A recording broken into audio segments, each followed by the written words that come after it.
Imagine waking up to absolute darkness. No space to move, no air to breathe. Just an unbearable silence crushing down on you. You try to scream, but the sound barely escapes, swallowed by the suffocating walls around you. Is this just a nightmare, or something far worse? Welcome to Quiet Universe, where we don't just explore the unknown. We get lost in it.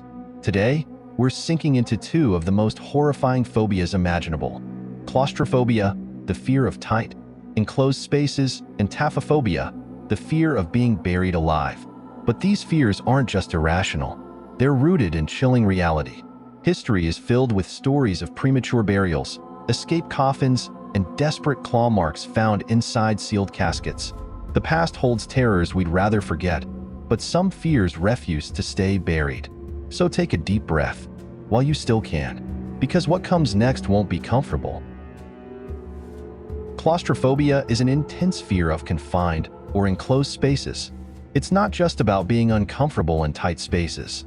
It's a deep, often irrational panic that can take over when someone feels trapped or restricted.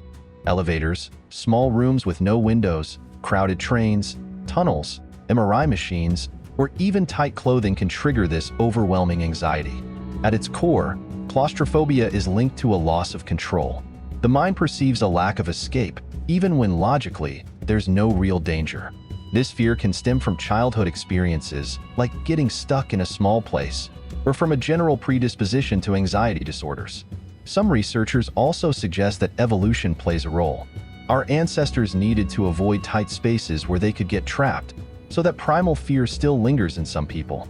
The physical reactions can be intense: rapid heartbeat, sweating, dizziness, shortness of breath, nausea, or even full-blown panic attacks. The brain floods the body with adrenaline, as if preparing to fight or flee, despite there being no actual threat. Coping with claustrophobia varies from person to person. Some try exposure therapy, gradually facing their fear in controlled ways. Others use cognitive behavioral therapy, CBT, to reframe their thoughts about enclosed spaces. Breathing exercises and relaxation techniques help some people manage the panic response. In severe cases, medication might be an option. It's not just a simple fear. It can affect daily life. Avoiding elevators might mean taking the stairs every time. Avoiding crowded places might limit social activities, and refusing necessary medical scans like MRIs could have serious health consequences. The good news? With the right approach, claustrophobia can be managed, and in many cases, people can learn to control their fear enough to live normally. Throughout history, several incidents have occurred that could induce or trigger claustrophobia, either for the people who experienced them or for those who later learned about them. These events often involve individuals being trapped in small, enclosed spaces, leading to intense fear, panic, and even death. Here are some of the most notable incidents. 1. The Chilean mine collapse. It started with a tremor. A sudden shift in the earth sent a cascade of rock and dust through the tunnels of the San Jose mine in Chile, sealing 33 men inside the mountain. The collapse came without warning, a brutal reminder that the ground beneath them was not as solid as it seemed. In an instant, their world shrank to a pocket of darkness, 2,300 feet below the surface, where the air grew thick, the heat pressed in from all sides, and escape seemed impossible. The first moments were filled with chaos. Shouting, dust choking the air, men scrambling through the tunnels in search of an exit. But every path was blocked. The main ramp, their only known way out, had been obliterated by tons of fallen rock. There was no way to climb, no way to force their way through. The realization crept in slowly, thick like the dust that still clung to their lungs. They were trapped, and no one on the surface knew if they were alive. Days blurred together in the damp, sweltering dark. The temperature hovered around 35 degrees Celsius, with humidity soaking their clothes and their skin. They had a small refuge, an emergency shelter roughly the size of a small apartment. But the air was heavy, stale, and laced with the metallic scent of rock and sweat. The mine was a labyrinth of tunnels, stretching nearly 5 kilometers deep, but none of them led to freedom. The lights on their helmets dimmed, one by one, and soon, they were left with nothing but the blackness pressing against their eyelids. Food was scarce. The emergency rations amounted to a few cans of tuna, biscuits, and milk, barely enough to sustain one man, let alone 33. They rationed carefully, eating only a spoonful at a time, stretching the supplies to their breaking point. With no way of knowing if help would ever come, some began to prepare for the worst. Claustrophobia clawed at the edges of reason. The walls felt closer with each passing hour, the air growing thinner in their minds, even if it hadn't in reality. Some men paced in the dark, trying to escape the feeling of being buried alive. Others sat motionless, conserving energy, lost in their own thoughts. Time lost all meaning. Minutes stretched into hours, hours into days. Without light, without sound from the outside world, the mind played tricks. Every creak in the rock, every shift in the darkness, felt like the mountain tightening its grip. 17 days passed before the first sign of hope arrived. A drill, sent down blindly by rescue teams above, broke through the ceiling of their prison. A rush of air, the first true breath of the outside world, filled the cavern.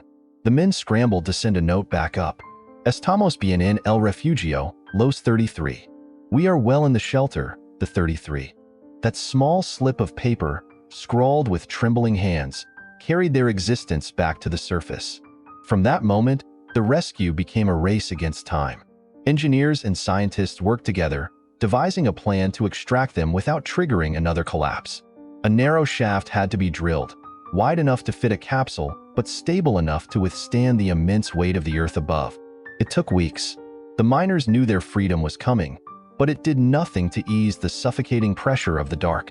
Some dreamt of the sky, of fresh air, of sunlight that would burn their eyes but feel like salvation. Others feared the moment the capsule would arrive. Would it work? Would they be the lucky ones pulled up first? Or would they be left behind if something went wrong? On October 13th, the first rescuer descended in a specially designed capsule called Phoenix. One by one, the miners were pulled up through the narrow shaft, emerging into the blinding light of cameras, cheers, and the arms of their families.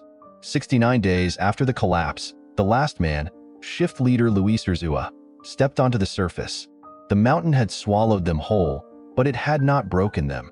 Yet some of them would never truly leave it behind. The darkness had seeped into their bones, into their minds, in ways that could not be undone. The feeling of being trapped, of the walls pressing in, of the silence stretching endlessly. It stayed with them long after the rescue. Some could not sleep in small rooms. Others avoided tunnels, even elevators. The weight of the mountain was gone, but the memory of it remained. 2. The Thai Cave Rescue, 2018. The rain came suddenly, heavy and unrelenting, soaking the jungle floor and seeping into every crack and crevice of the Tam Luang Nong Non cave. 12 boys, members of the Wild Boars soccer team, and their coach had ventured inside after practice, leaving their bikes at the entrance, planning to explore for just a short while. But as they moved deeper into the tunnels, the water was already rising behind them. What had started as an adventure became something else entirely. A slow realization that there was no way back. They retreated farther inside, searching for higher ground as the water swallowed the tunnels they had passed through just hours earlier. The darkness thickened, wrapping around them, and the air grew damp and stale.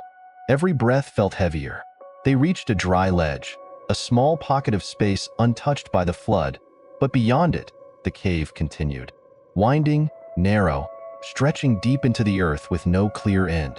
They had no food, no way to call for help, and no way to know if anyone even realized where they were. The first night passed in silence, broken only by the distant sound of water shifting through the cave. The cold settled in, clinging to their soaked clothes and making their bodies tremble. Thirst was worse, the temptation to drink the murky floodwater strong, even though they knew it might make them sick. Time became meaningless in the pitch-black chamber. Without light, without a single clue of the world outside, minutes stretched into hours, and hours became indistinguishable from days. The walls pressed in. The thought was always there, creeping into the back of their minds. The knowledge that there was no way out. The darkness made it worse, turning the space around them into something unmeasurable, something infinite yet suffocating all at once. Some of the boys whispered to each other, trying to stay calm. Others closed their eyes, pretending to sleep, as if that could make the reality disappear. Their coach did his best to keep their minds from unraveling, leading them in meditation, telling them to breathe slowly, to conserve their energy. But there was no controlling the fear that came in waves. The fear of running out of air, of never being found, of the water rising and swallowing even this last bit of refuge. 9 days passed before they saw the first light that wasn't their own imagination. A flicker, a movement in the water. And then, voices. Strangers speaking a language they barely understood. A pair of British divers had found them, emerging from the flooded passage like ghosts. The boys could barely believe it. They were alive. People knew they were here. But the relief was short-lived. Getting out would not be simple. The cave had become a labyrinth of flooded tunnels, some barely wide enough for a grown man to squeeze through. It was dangerous even for the most experienced divers, and none of the boys knew how to swim.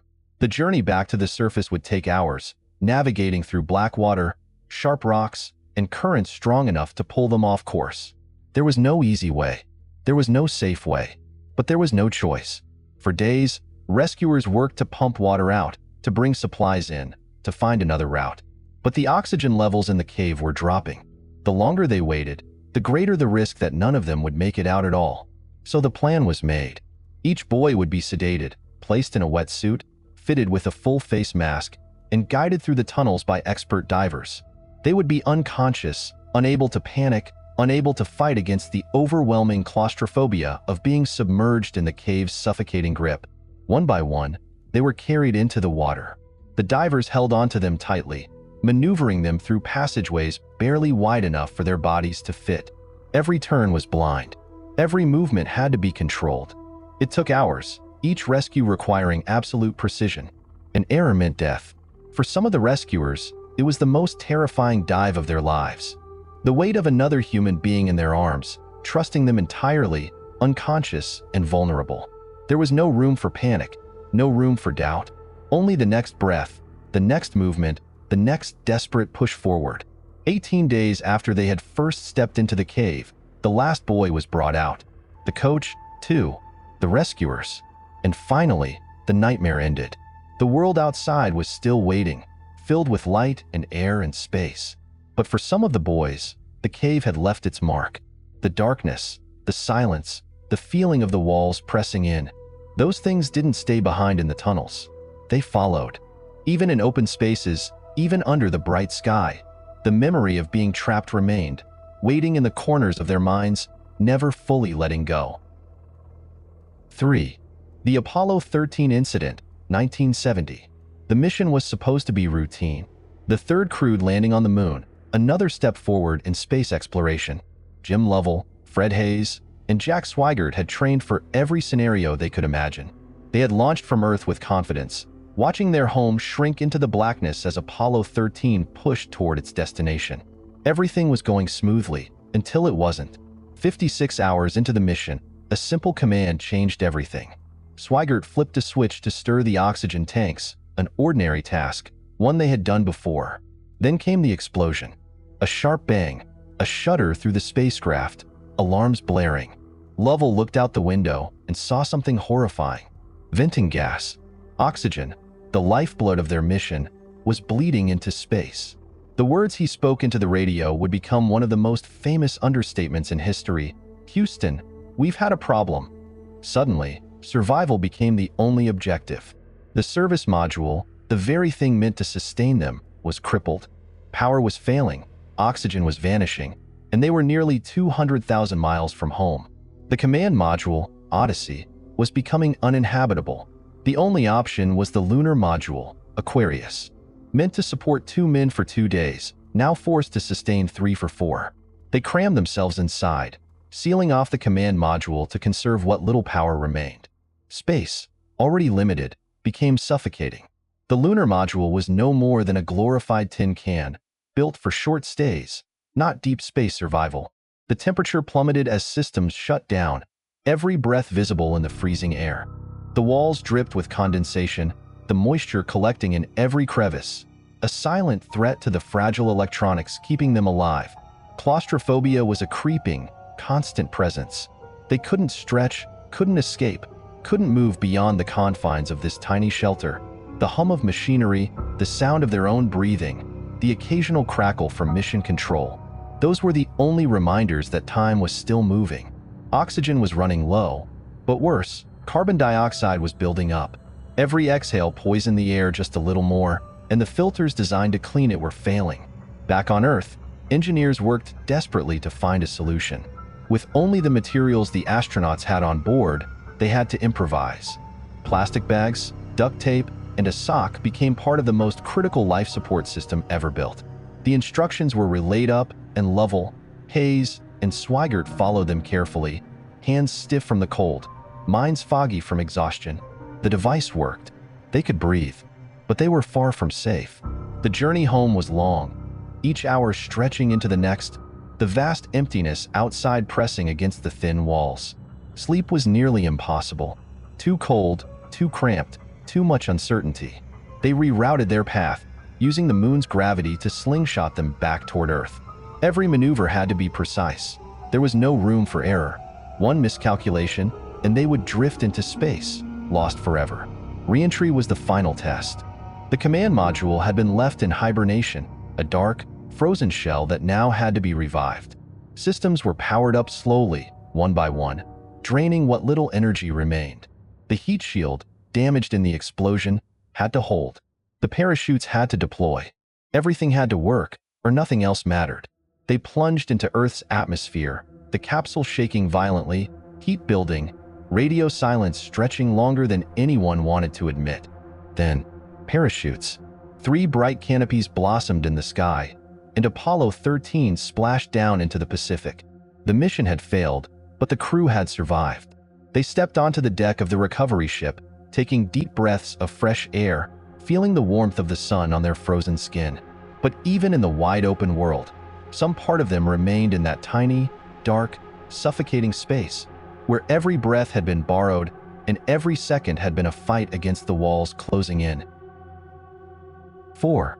The Nutty Putty Cave Incident, 2009. John Edward Jones had explored caves before. But on November 24, 2009, he found himself in a place no one ever wants to be. It was supposed to be a fun outing, a chance to relive childhood memories with his brother, Josh. Nutty Putty Cave, a well-known but dangerous system in Utah, was filled with twisting tunnels, some no wider than a man's body. John, 26 years old, was in good shape, with a wife and a baby daughter waiting for him back home. He had done this before. He thought he knew what he was getting into. Moving through the cave required patience. He inched forward, shifting his body to navigate the narrow openings, his breathing steady. Then he saw what he believed to be a passage called the birth canal, a notoriously tight squeeze. If he could just wiggle through, he would come out on the other side, just as others had done before him. But something was wrong. He had miscalculated. This wasn't the birth canal. It was a smaller, uncharted crevice, just 10 inches across and barely high enough for a person to fit. By the time he realized his mistake, it was too late. He had slid headfirst into the space, his arms pinned beneath him. He tried to move, tried to shift his body backward, but the cave had him in its grip. The rock pressed against his chest, making it harder to breathe. Every breath, every attempt to move, only wedged him in deeper. His brother found him first. Josh saw John's feet, sticking out from the tunnel, and panic set in. He tried to pull him free, but there was no leverage, no space to work with. The walls of the cave were unyielding. John's voice was calm at first. He reassured Josh that he was okay, that they just needed to figure it out. But time stretched on, and the weight of the earth around him grew heavier. The reality of the situation was sinking in. Rescuers arrived within the hour, crawling through the suffocating tunnels with ropes, harnesses, and chisels. They tried everything. They spoke to him, comforted him, assured him they would get him out. They set up a pulley system, securing ropes to his legs, trying to pull him free inch by inch. Every tug sent waves of pain through his body, but he endured it, desperate to escape. The hours passed. Oxygen was running low. His body, trapped upside down, was struggling against gravity itself. Blood pooled in his head, his heart working overtime to fight the unnatural position. The cave was cold, silent, its walls closing in. He was still awake, still responding, still holding on. Then, after 27 hours, something went wrong. A piece of equipment failed. The rope system snapped loose, sending John even deeper into the crevice. It was the breaking point. His breathing slowed. His voice became weaker. He whispered to the rescuers, told them to tell his family he loved them. They kept talking to him, but his words became slurred, then stopped altogether. He never came out. The cave had taken him, and there was no way to bring him back. His body, so deeply wedged into the rock, was impossible to recover. In the end, they sealed the entrance, making Nutty Putty Cave his final resting place. The world outside moved on, but deep beneath the surface, in the darkness of stone and silence, he remains. A reminder of the thin line between adventure and disaster, between exhilaration and helplessness, between the open air and the crushing weight of the earth itself. 5. The Halifax Explosion. The morning of December 6, 1917, began like any other in Halifax. The harbor was busy, filled with the sounds of ships, the shouts of workers, and the steady rhythm of a city that thrived on the movement of the sea. People went about their routines, unaware that two ships were on a collision course that would alter their lives forever. Out in the Narrows, the Mont Blanc, a French munitions ship carrying thousands of tons of explosives, was making its way toward the harbor. At the same time, the Immo, a Norwegian relief vessel, was moving in the opposite direction. A series of miscalculations, right-of-way confusion, and last-minute decisions led to disaster. The Immo struck the Mont Blanc at a sharp angle, tearing into its hull. At first, it seemed like just another maritime accident, an inconvenience to be sorted out in the crowded port. But within seconds, thick, acrid smoke began to rise from the deck of the Mont Blanc. The crew, knowing the ship was now a floating bomb, abandoned it and frantically rowed toward shore, screaming warnings that few people understood or believed. Curious onlookers gathered along the waterfront, drawn by the sight of the burning ship. Men, women, and children lined the streets, watching as the flames climbed higher. Some stood at their windows, others called for neighbors to come and see. But by the time the Mont Blanc finally erupted, it was too late for anyone to run. The explosion ripped through Halifax with unimaginable force, vaporizing the ship in an instant. A blinding white flash was followed by a shockwave that shattered buildings, tossed people through the air, and sent a wall of fire racing through the city. The blast was so powerful that it was heard hundreds of miles away, flattening entire neighborhoods and setting everything in its path ablaze. Thousands were buried alive beneath collapsed buildings. Homes crumpled like paper, trapping families in the darkness of splintered wood and stone. Those who had been near windows were blinded by flying glass, their screams swallowed by the deafening roar of destruction. In the moments after the explosion, Halifax was unrecognizable. A city reduced to rubble, its streets filled with dust, smoke, and the distant, muffled cries of the buried and broken. For those pinned beneath the wreckage, time slowed to an agonizing crawl. Some were trapped under wooden beams, their bodies crushed but still breathing. Others found themselves sealed inside cellars, the exits blocked by fallen bricks and smoldering debris. In the choking darkness, panic set in.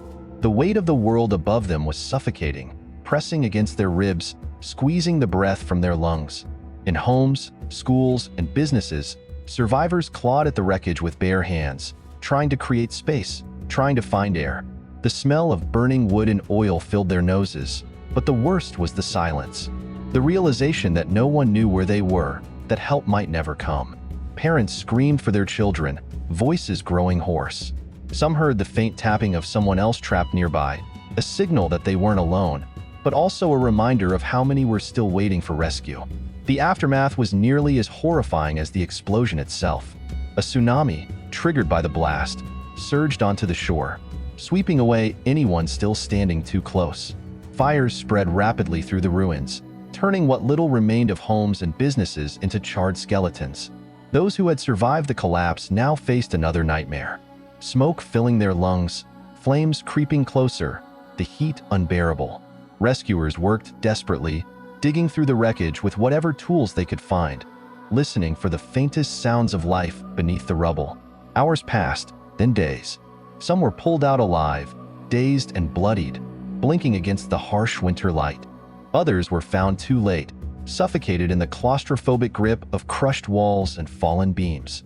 By the time the fires burned out and the city's heartbeat steadied, nearly 2,000 people were dead, and thousands more were left injured or homeless. Halifax had become a city of ghosts, its streets lined with the remnants of lives shattered in an instant. Some who had been buried alive never stepped into a tight space again. Some who had clawed their way out of the wreckage never shook the feeling of being trapped, the weight of the walls pressing in, the knowledge that the world could collapse around them at any moment. 6. The sinking of the USS Squalus, 1939. The USS Squalus set out on May 23, 1939, for what was supposed to be a routine test dive off the coast of New Hampshire. The crew moved through the submarine with quiet efficiency, each man carrying out his assigned task. Below deck, the air was thick with the familiar scent of oil and metal, the constant hum of machinery filling the confined space. The Squalus was a new vessel, and though the crew had faith in its design, there was always an underlying tension when a submarine slipped beneath the waves. Everything seemed normal, until it wasn't. A sudden jolt ran through the vessel. Valves that should have remained closed had failed, and in an instant, freezing seawater began flooding the aft compartments. Shouts of alarm rang out as men scrambled to seal hatches, desperate to stop the flood from consuming the entire submarine. But for the 26 men trapped in the rear compartments, it was already too late. The ocean poured in with relentless force, swallowing everything in its path. The survivors, 33 men and 4 officers, huddled together in the forward section as the submarine settled onto the seafloor, 240 feet below the surface. The silence that followed was suffocating. The pressure of the deep pressed in from all sides, and the realization of their situation set in. They were entombed in a steel shell, miles from shore, with no way out. The emergency lighting cast long, eerie shadows on the curved walls. Air that had once felt crisp now carried a damp, metallic taste, thickening with every breath. Time stretched into something unbearable. The crew worked quickly to send emergency signals, using a wire attached to a buoy to relay their distress. Hope hung on the idea that someone above would hear them, that someone would come before their air ran out. Every inhale felt heavier, tinged with the knowledge that the carbon dioxide levels were slowly rising. Some men closed their eyes, focusing on their breathing, trying to push back the creeping claustrophobia that came with being locked in a space that might never open again. Above the surface, their distress call had been received. The USS Sculpin, a sister submarine, rushed to the scene. Divers were deployed, and soon the first rescue chamber was lowered into the depths. It was their only chance. Inside the Squalus, the men listened for any sign of movement outside their steel prison. When the first vibrations reached them, the sound of the diving bell attaching to the escape hatch. It was like hearing a heartbeat after too much silence. One by one, small groups of men were loaded into the rescue chamber, each ascent a slow, pressurized journey back to the surface. Those left behind could do nothing but wait, staring at the walls that seemed to press in closer with each passing minute. The rescues stretched into the night, each trip an agonizing gamble against time and the relentless deep. On the final trip up, water began to seep into the diving bell. The last few men inside, including the captain, knew that if the mechanism failed now, they would be lost. But they held on, silent and motionless as the chamber rose, each second dragging through the thick weight of near disaster. When the final survivors were pulled onto the rescue ship, exhaustion and relief clashed in their eyes. They had spent hours in the grip of the ocean, locked in darkness, breathing air that was running out. 26 of their shipmates were gone, still trapped in the flooded compartments of the Squalus, their voices silenced by the sea. The submarine was eventually raised and repaired, renamed the USS Sailfish, but for those who had lived through its descent into the abyss, it was more than just a vessel. It was a tomb that had almost claimed them, a steel coffin that had nearly sealed shut. The memory of those hours never left them. The weight of the water, the suffocating dark, the helpless stillness of waiting for either salvation or silence. 7. The Kursk submarine disaster. The Kursk set sail on August 10, 2000, a massive, imposing vessel of steel and power, a symbol of Russian naval might. It was a routine training exercise, a chance for the crew to demonstrate their precision and discipline beneath the cold, churning waters of the Barents Sea. Inside, the sailors moved through the familiar corridors, carrying out drills, making small talk, sharing laughter in between the weight of responsibility that came with manning a nuclear submarine. They had done this before. There was no reason to believe this time would be any different. On the morning of August 12th, the crew prepared to fire a test torpedo. The men in the torpedo room worked with quiet efficiency, checking and rechecking systems, unaware that something had already gone wrong. Deep inside one of the torpedo casings, a chemical reaction was taking place, building pressure, waiting for just the right moment to break free. Without warning, the first explosion tore through the front of the submarine, a deafening, concussive force that ripped metal apart in an instant. Fire and gas filled the compartment, killing everyone in the forward sections almost immediately. The Kursk trembled, its steel body shuddering from the force, but it was not over. A second explosion, far more powerful than the first, erupted just 2 minutes later. The blast was so intense that it registered as a seismic event, shaking the ocean floor. It obliterated much of the vessel, collapsing bulkheads, flooding compartments, and ensuring that most of the 118 men on board never even knew what had happened.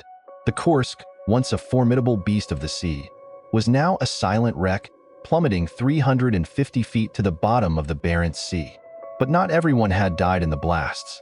Deep in the rear of the submarine, in the last compartment, 23 sailors had survived the initial catastrophe. As the hull groaned around them, they scrambled into the shrinking pocket of air, sealing themselves away from the rising water. The darkness was near absolute, broken only by the dim, flickering glow of emergency lights. The temperature began to drop, the steel walls of the submarine sucking the warmth from the air. The men's breath came out in visible puffs, a stark contrast to the heat of the inferno that had raged just minutes before. They had no way of knowing whether anyone on the surface even realized they were still alive. The submarine was lost, but were they? The emergency buoy that should have surfaced to signal their location had malfunctioned, leaving the Kursk a silent, unmarked grave beneath the waves. The men clung to the desperate hope that rescue was coming. They took turns writing notes to their families in the dim light, scrawling words onto whatever dry paper they could find. One of them, Dmitry Kolesnikov, carefully wrote down the names of the survivors, as if documenting their existence might keep them tethered to life. Above them, the Russian Navy hesitated. Pride and secrecy slowed their response.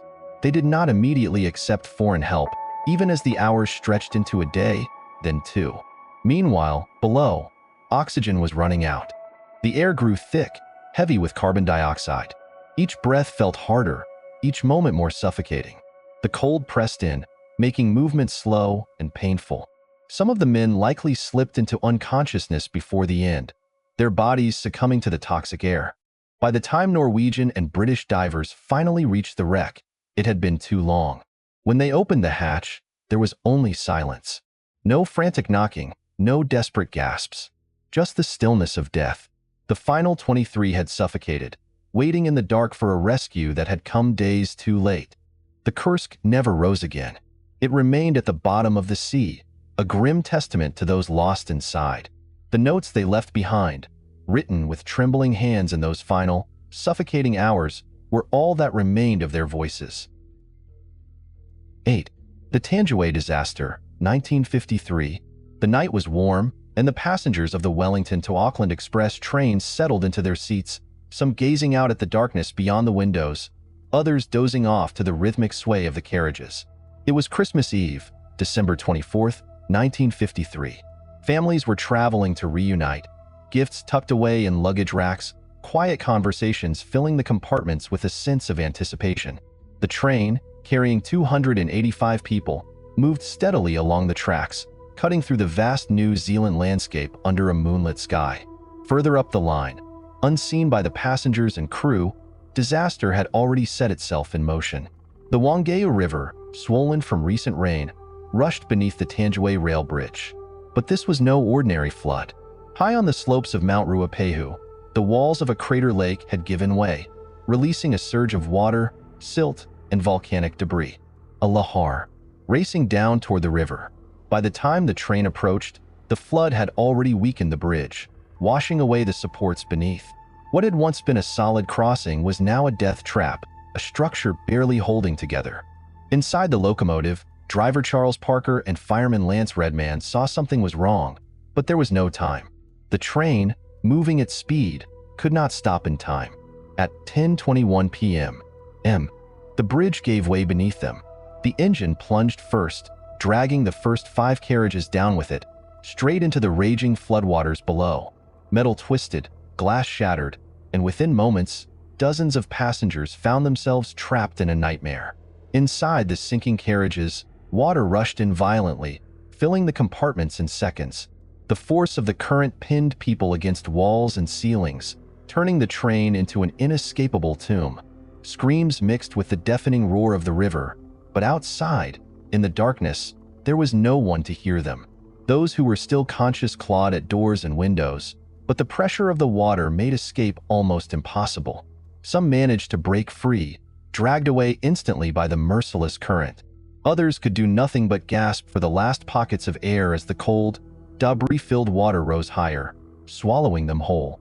Not all the carriages had fallen. Further back, the last few remained on the tracks, jolted to a sudden, violent stop. Passengers who had been sleeping moments before were now scrambling to understand what had happened. They peered out into the night, seeing nothing but the churning blackness below. The smell of wet earth, fuel, and torn metal filled the air. Survivors who had been thrown into the water clung to anything they could find, some desperately reaching toward the people still trapped inside the submerged carriages. The river did not wait for rescue. It took what it wanted, dragging bodies downstream, sweeping away any hope of saving those who could not free themselves. In the aftermath, the scale of the disaster became clear. Rescuers arrived to a scene of devastation. Mangled carriages, scattered belongings, and a river that had already claimed far too many. Of the 285 aboard, 151 were dead. The water had been merciless, the night unforgiving. Among those lost was the fiancé of Queen Elizabeth II's private secretary, adding a chilling footnote to what was already one of New Zealand's darkest nights. The bridge was rebuilt, the railway restored, but the memory of Tangiway lingered. It was not just a train derailment. It was a moment of absolute helplessness, of people trapped in the suffocating dark, clawing at the walls of a sinking world, waiting for a rescue that would never come. 9. The plague pits of medieval Europe. The streets reeked of decay. Death lingered in the air, thick and inescapable, pressing against the lungs like a weight. In the cramped alleyways of medieval Europe, families huddled together behind locked doors, listening to the distant wails of those who had already lost everything. The Black Death showed no mercy. It came swiftly, a fever at first, then swelling buboes, darkening flesh, the body betraying itself with violent convulsions. The sick barely had time to comprehend their fate before they were dragged from their homes, their loved ones left to pray they would not be next. The gravediggers had long stopped counting. The pits were dug wider, deeper, but never fast enough to keep up with the endless carts rolling through the streets. Entire families disappeared overnight, their bodies tossed into mass graves before they had even turned cold. The priests, weary and broken, murmured half-hearted prayers over the mounds of dirt before moving on to the next street, the next house, the next wave of the dying. Death had become routine. The living no longer had the luxury of mourning. Survival demanded they look forward, not back. But not everyone in those pits was truly dead. The disease struck fast, and in the chaos, many were mistaken for corpses. Some lay unconscious, their breathing too shallow to detect, their bodies limp and unresponsive. The overworked plague doctors, draped in their beaked masks, did not wait for certainty. If someone looked dead, they were dead. They had to be. There was no time for hesitation. The bodies were carted away, dumped into the earth, buried under layers of rotting flesh. And then, beneath the dirt, some of them woke up. There was no space to move, no light, no air. Just the weight of soil pressing down, the overwhelming smell of decay, and the muffled screams of those who realized, too late, that they had been buried alive. Fingernails tore against wood, against stone, against the bodies of the truly dead. Some managed to push their way up just enough for their hands to break through the surface, only to be mistaken for demons rising from the underworld. Others suffocated in the darkness, their final moments spent in a panic so absolute that their remains were later found twisted, clawed, their faces frozen in agony. The stories spread faster than the plague itself. Gravediggers whispered of the bodies they unearthed with bloodied fingertips, of coffins that rattled long after they had been nailed shut. Fear took hold of the living, not just of the disease but of the fate that could follow.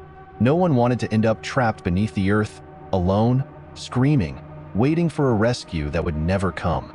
From that terror, a solution was born.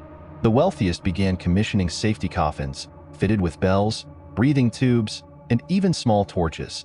Some paid to have a guard sit by their grave for days after their burial, just in case. Others had mechanisms designed to break open the lid from the inside. These precautions were meant to prevent a nightmare, but they only served as proof of how real the fear had become. The plague eventually passed, but the paranoia never truly faded. Generations later, people were still being buried with bells, still clutching onto the desperate hope that if the worst happened, someone would hear them. The Black Death took millions, but for some, death itself had not been the most terrifying part. It was what came after, in the silence beneath the soil, with lungs burning, nails breaking, and no one left to listen. 10. The Gresford Colliery Disaster, 1934. The shift had started like any other. The men descended into the depths of the Gresford Colliery, their lamps flickering against the blackened walls as they moved deeper into the labyrinth of tunnels. It was a world of dust and silence, where the weight of the earth pressed down from above, a place where danger was a constant shadow. The smell of coal mixed with sweat and oil, and the rhythmic clang of tools against rock provided the only sense of time. At 2:08 a.m., everything changed. A deafening explosion tore through the mine, shattering the quiet with a force that sent fire and smoke roaring through the tunnels. The ground trembled. Above, in the pithead offices, the tremor was felt before the cries of men reached the surface.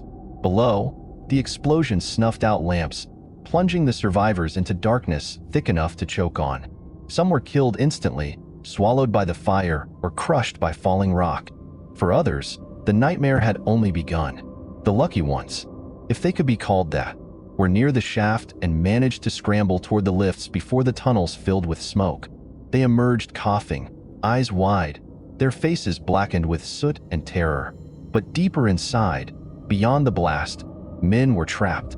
Some were pinned under rockfalls, their cries growing weaker with each breath. Others stumbled blindly through collapsed passageways, hands pressed against the walls, searching for any sign of escape. The air grew hot, thick with dust, and soon, it became clear that survival was no longer about finding a way out. It was about finding air that could still be breathed. Carbon monoxide spread like an invisible tide. It crept through the tunnels, silent and merciless, suffocating those who remained. The men understood what it meant. They had seen it before, knew how it killed. Slowly at first, confusion setting in before unconsciousness, then nothing. Some tried to crawl toward imagined exits, their movements sluggish, their lungs burning. Others sat down, lamps flickering at their feet, knowing there was nowhere left to go. Above ground, frantic efforts began. Rescuers descended, hoping to reach anyone who might still be alive. But every step deeper into the mine brought fresh horrors. Bodies slumped against walls, hands outstretched as if reaching for help that had never arrived. The heat was unbearable, the gas lethal. One by one, the rescuers fell back, forced to abandon their search as the realization sank in. There would be no more survivors. By the following day, the decision was made.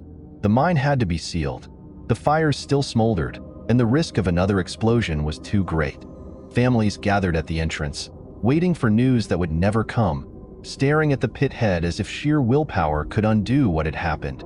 Fathers, brothers, sons, trapped beneath the ground, lost in the darkness, their bodies never to be recovered. The weight of the earth, once held back by wooden beams and iron supports, had claimed them for good. The colliery reopened years later, the machinery running again as if nothing had happened. But those who worked there never forgot. Deep underground, beneath layers of rock and coal, the silence still held the echoes of those final moments. The hurried footsteps, the desperate gasps, the knowledge that the mine that had sustained them had, in the end, swallowed them whole. 11. The Triangle Shirtwaist Factory Fire, 1911. The factory floor was alive with the steady rhythm of sewing machines, the hum of conversation barely rising above the clatter of needles and fabric. Hundreds of workers, mostly young immigrant women, sat hunched over their stations, stitching shirtwaists with aching hands and tired eyes. The air was thick with lint, and the only light came from large windows that overlooked the bustling streets of New York City. It was a Saturday afternoon, March 25, 1911. Just another shift at the Triangle Shirtwaist Factory, where breaks were short, pay was meager, and the doors were locked to ensure every second of work was accounted for.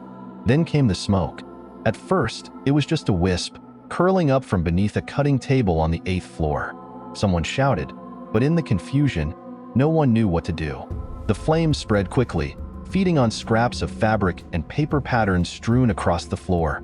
Within seconds, the fire roared to life, leaping from table to table, turning the air thick and hot. Panic set in as workers realized how little time they had. Some rushed to the doors, only to find them locked. It was company policy, an attempt to prevent workers from sneaking out early or stealing materials. They pounded on the doors, screaming, but no one came to unlock them. Others tried the elevators, pushing and shoving to squeeze inside the metal boxes, but the lifts could only carry a few at a time. The operators made trip after trip, their hands shaking as they worked the controls, until finally, the heat warped the machinery and the elevators stopped coming. On the 9th floor, where the fire was at its worst, women scrambled onto the fire escape, only to hear it groan under their weight. It had never been built to support so many, and within moments, the metal twisted, then gave way entirely. The women clinging to it plummeted to the ground, their bodies lost in the thick smoke below. Those still inside felt the air turning to poison, the smoke clogging their throats, making it impossible to breathe. Some ran to the windows, pushing them open, gasping for air. From the street below, onlookers had gathered, their faces turned upward in horror. Then, to their shock, they saw the first body fall. It started with one, then another. Some jumped alone, their skirts billowing like broken wings. Others clung to each other, making silent pacts before stepping off the ledge. The impact was brutal. The cobblestones below soon littered with lifeless forms. People in the crowd screamed, helpless to do anything but watch. Firefighters arrived, but their ladders didn't reach high enough. They aimed their hoses at the flames, but the fire had already swallowed the building from the inside. The last workers trapped inside pressed themselves against the glass, their faces blurred by smoke, their hands leaving desperate marks on the soot-streaked windows before the flames took them. By the time the fire burned itself out, 146 people were dead. Their bodies were laid out in rows, waiting to be identified by grieving families. The factory owners, who had locked the doors and ignored basic safety measures, walked away with only minor legal consequences. But the world had seen what happened. The images of those women, trapped with no escape, their final moments spent in terror, stayed with the city. It was more than a tragedy. It was a turning point. Laws changed. Protests erupted. The locked doors, the broken fire escape, the desperation in those final leaps. They became more than memories. They became a warning, one that no one could ever again ignore. 12. The sinking of the Titanic, 1912. The night was calm, the ocean stretching endlessly beneath a sky littered with stars. The Titanic, a masterpiece of engineering and luxury, moved steadily through the North Atlantic, its passengers drifting to sleep in their cabins or laughing over late-night drinks in the grand salons. Below deck, the hum of the engines was a steady backdrop to the lives of the third-class passengers, packed into narrow corridors and shared bunks, their dreams of a better future resting somewhere beyond the horizon. Then came the jolt. It was subtle at first, a shudder that ran through the ship's spine, barely enough to stir those who had already settled into sleep. But down in the boiler rooms, men saw it happen. A deep, sickening scrape against the hull, followed by the sound of rushing water. In the third-class cabins, passengers felt the ship tilt ever so slightly. Some sat up in bed, confused, listening to the distant voices of crew members moving with sudden urgency. Within minutes, water was invading the lower decks. It seeped under doors, rushed through passageways, swallowing the tiny compartments where families slept. Panic had not yet set in. Many passengers didn't even realize what was happening. Then the realization spread like a contagion. The ship was sinking. They rushed to the stairwells, desperate to reach the upper decks, only to find locked gates barring their way.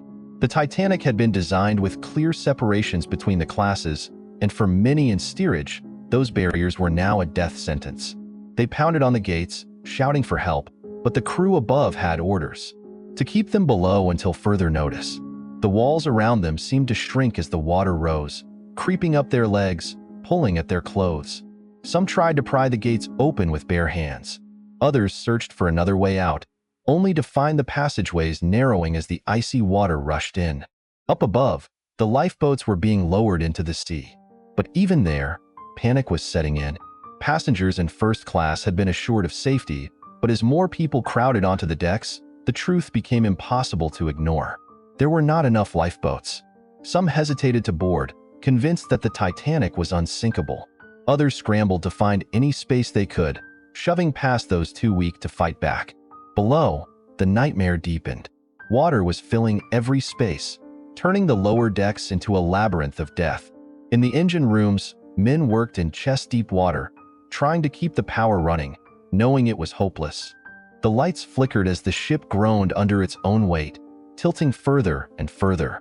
Passengers still trapped in their cabins screamed, some clawing at the walls, others falling silent as the cold stole the air from their lungs.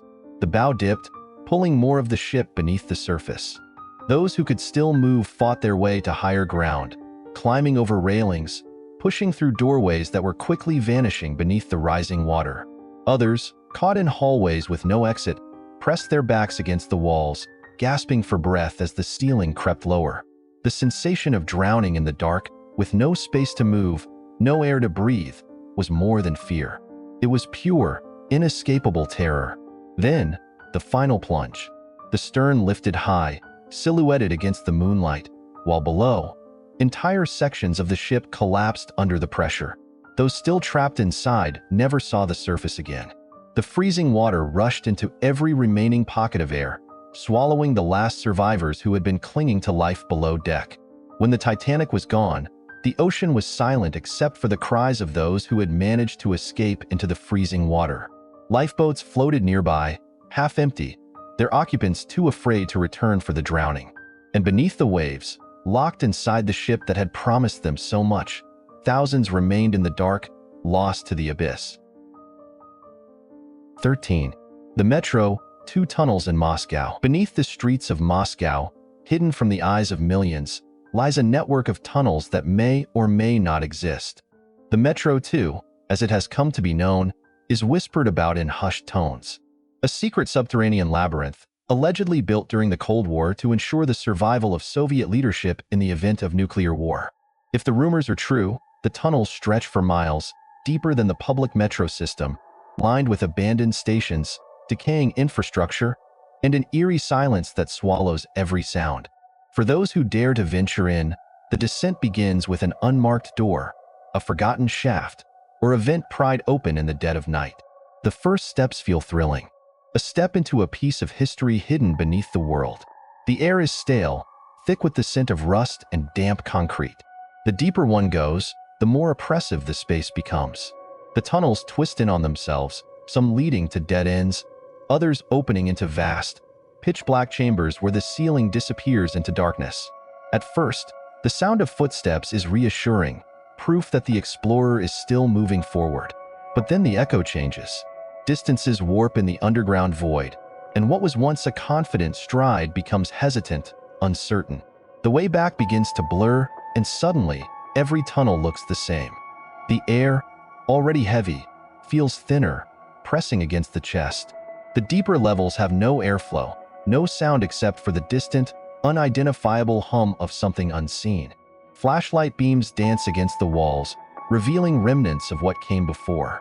Faded Soviet insignias, rusted doors that refuse to budge, abandoned rail tracks leading into nothingness.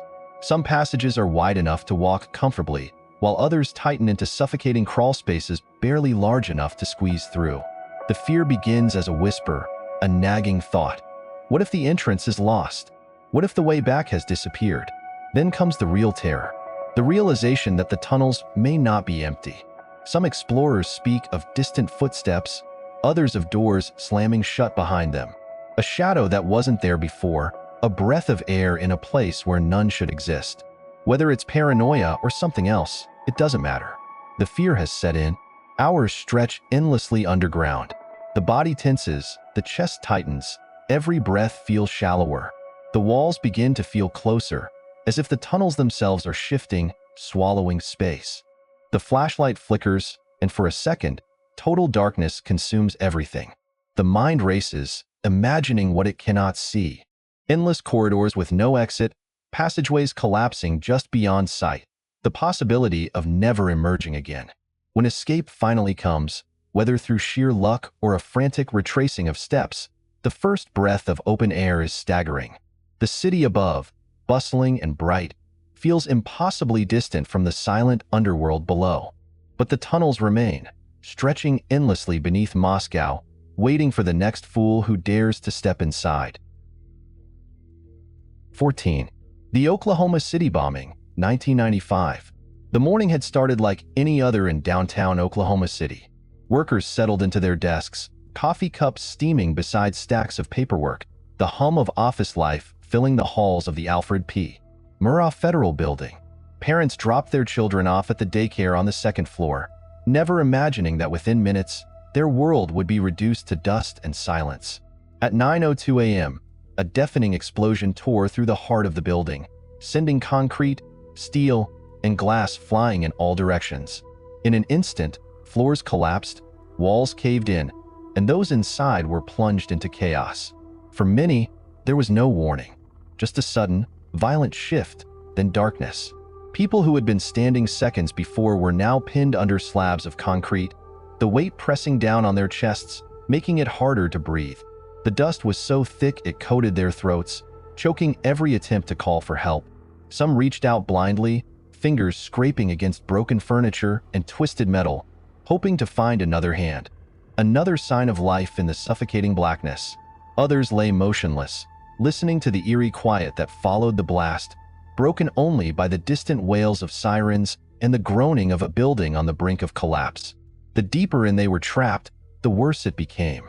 Air pockets became prisons, spaces too small to move in, but just large enough to stay alive. The smell of smoke and blood filled the gaps between crumbled walls. Time stretched in unnatural ways. Seconds felt like hours, and for some, hours felt like an eternity.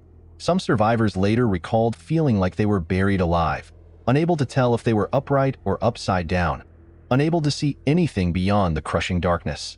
Rescue teams arrived quickly, but getting to the victims was another battle. The unstable wreckage threatened to shift with every movement, forcing rescuers to move slowly, carefully, listening for any faint cries or tapping sounds beneath the debris. Some were found wedged into impossibly tight spaces, their bodies contorted between slabs of concrete, the pressure making it nearly impossible to draw a full breath. Others were pinned so tightly that their limbs had to be amputated on-site just to free them. For those trapped the longest, the fear became something different. The initial panic gave way to an agonizing stillness, the creeping thought that they might not be found in time. The darkness was complete, a void where hours passed without change, without hope. But then, after what felt like forever, came the sound of movement, the distant clang of metal against concrete.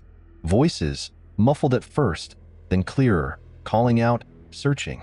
The moment a rescuer's light cut through the blackness, the relief was overwhelming, a breath of air after drowning for hours.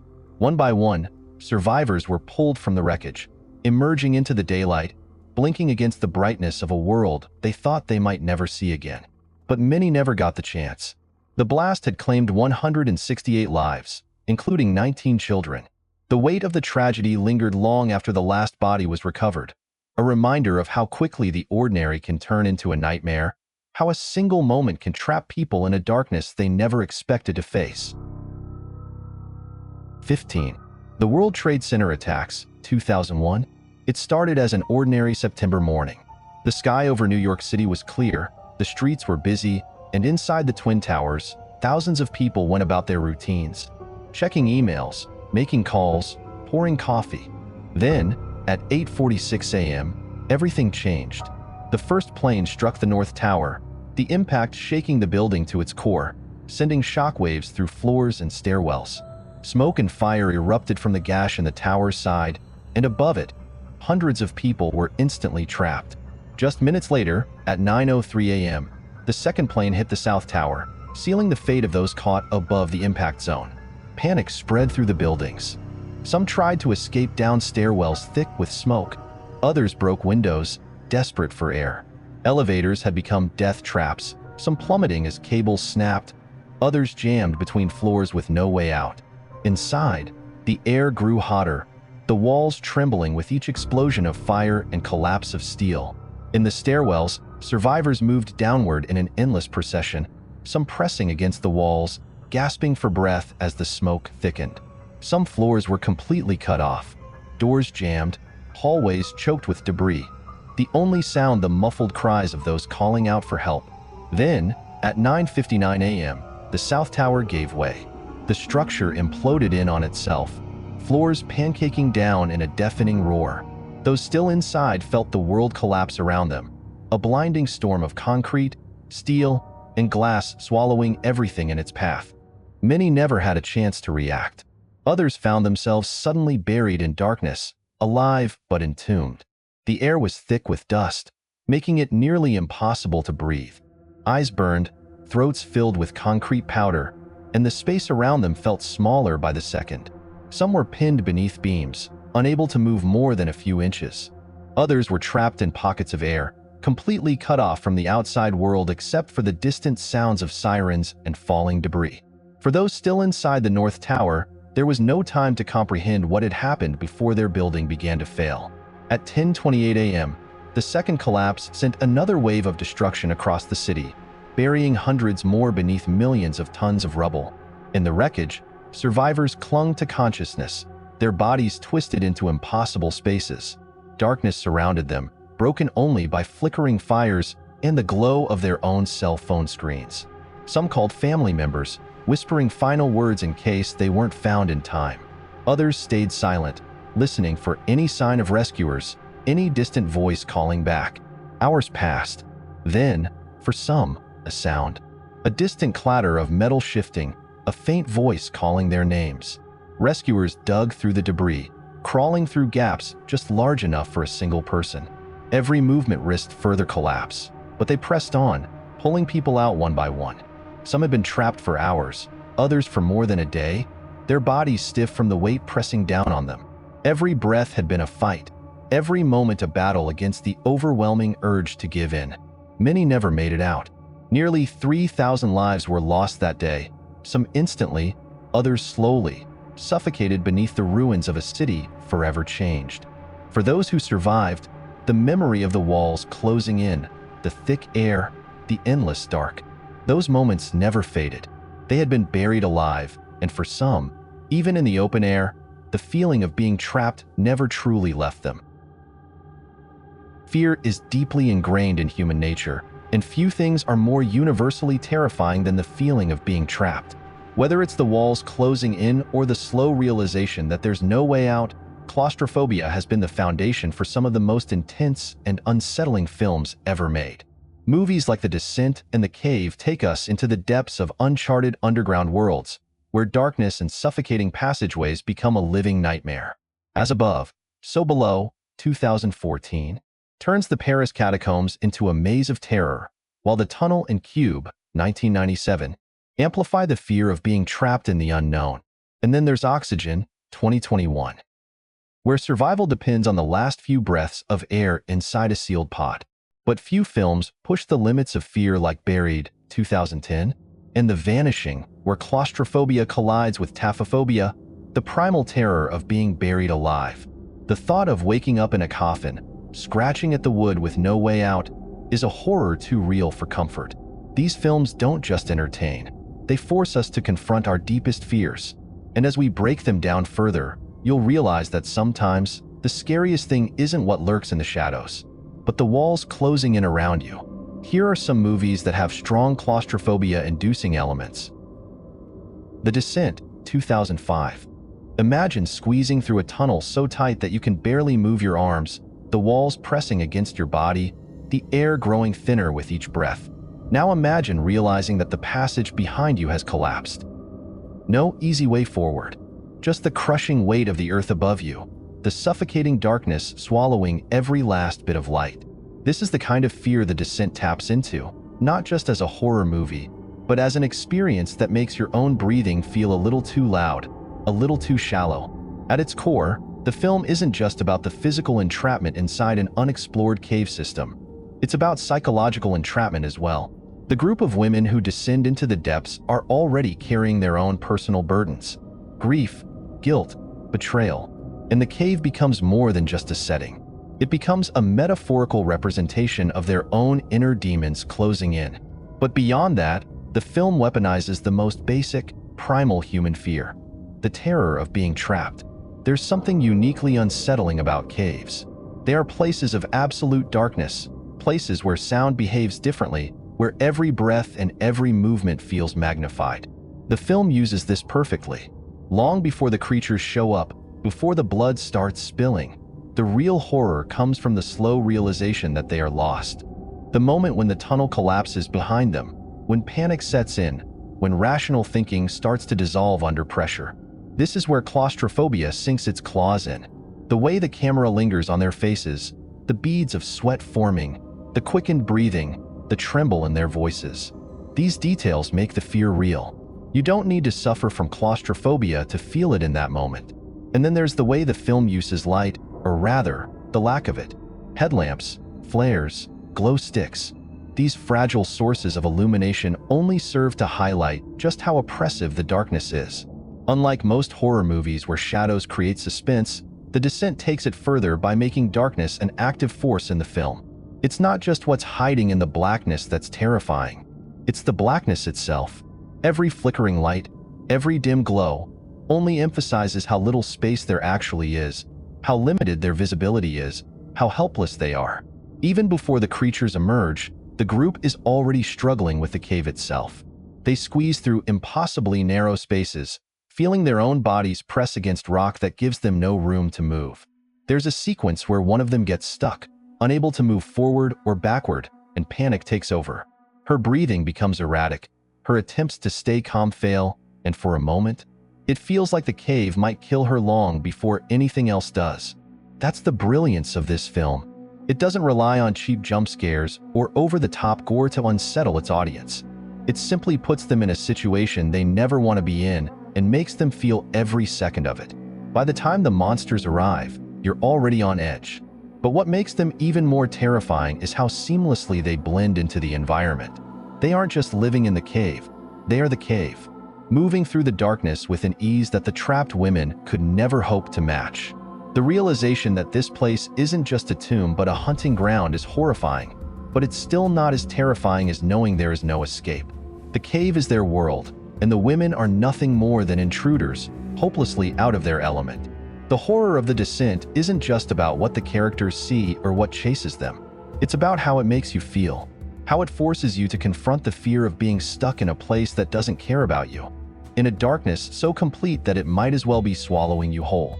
It's a suffocating kind of fear, one that lingers long after the credits roll. Because even when you turn off the movie, even when you remind yourself that it was just fiction, a small part of you will still remember that feeling. Now let's talk about Buried, a film that doesn't just depict claustrophobia. It traps you in it. From the very first second, it makes sure you understand one thing. There is no escape, no open spaces, no relief, just a man, a wooden coffin, and the overwhelming, suffocating weight of the earth above him. Unlike most movies that play with claustrophobic tension, Buried doesn't cut away to the outside world, doesn't let you breathe for even a moment. You are stuck in there with him, and the panic is immediate. Paul Conroy, played by Ryan Reynolds, wakes up in complete darkness. There's no confusion, no slow realization, just pure, raw terror. His breath quickens, his hands scramble against the wooden walls, his heartbeat pounds loud enough to hear.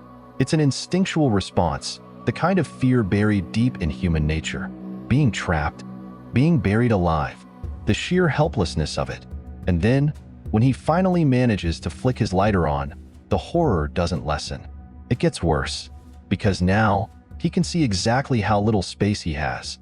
His body barely fits, the ceiling of the coffin just inches from his face.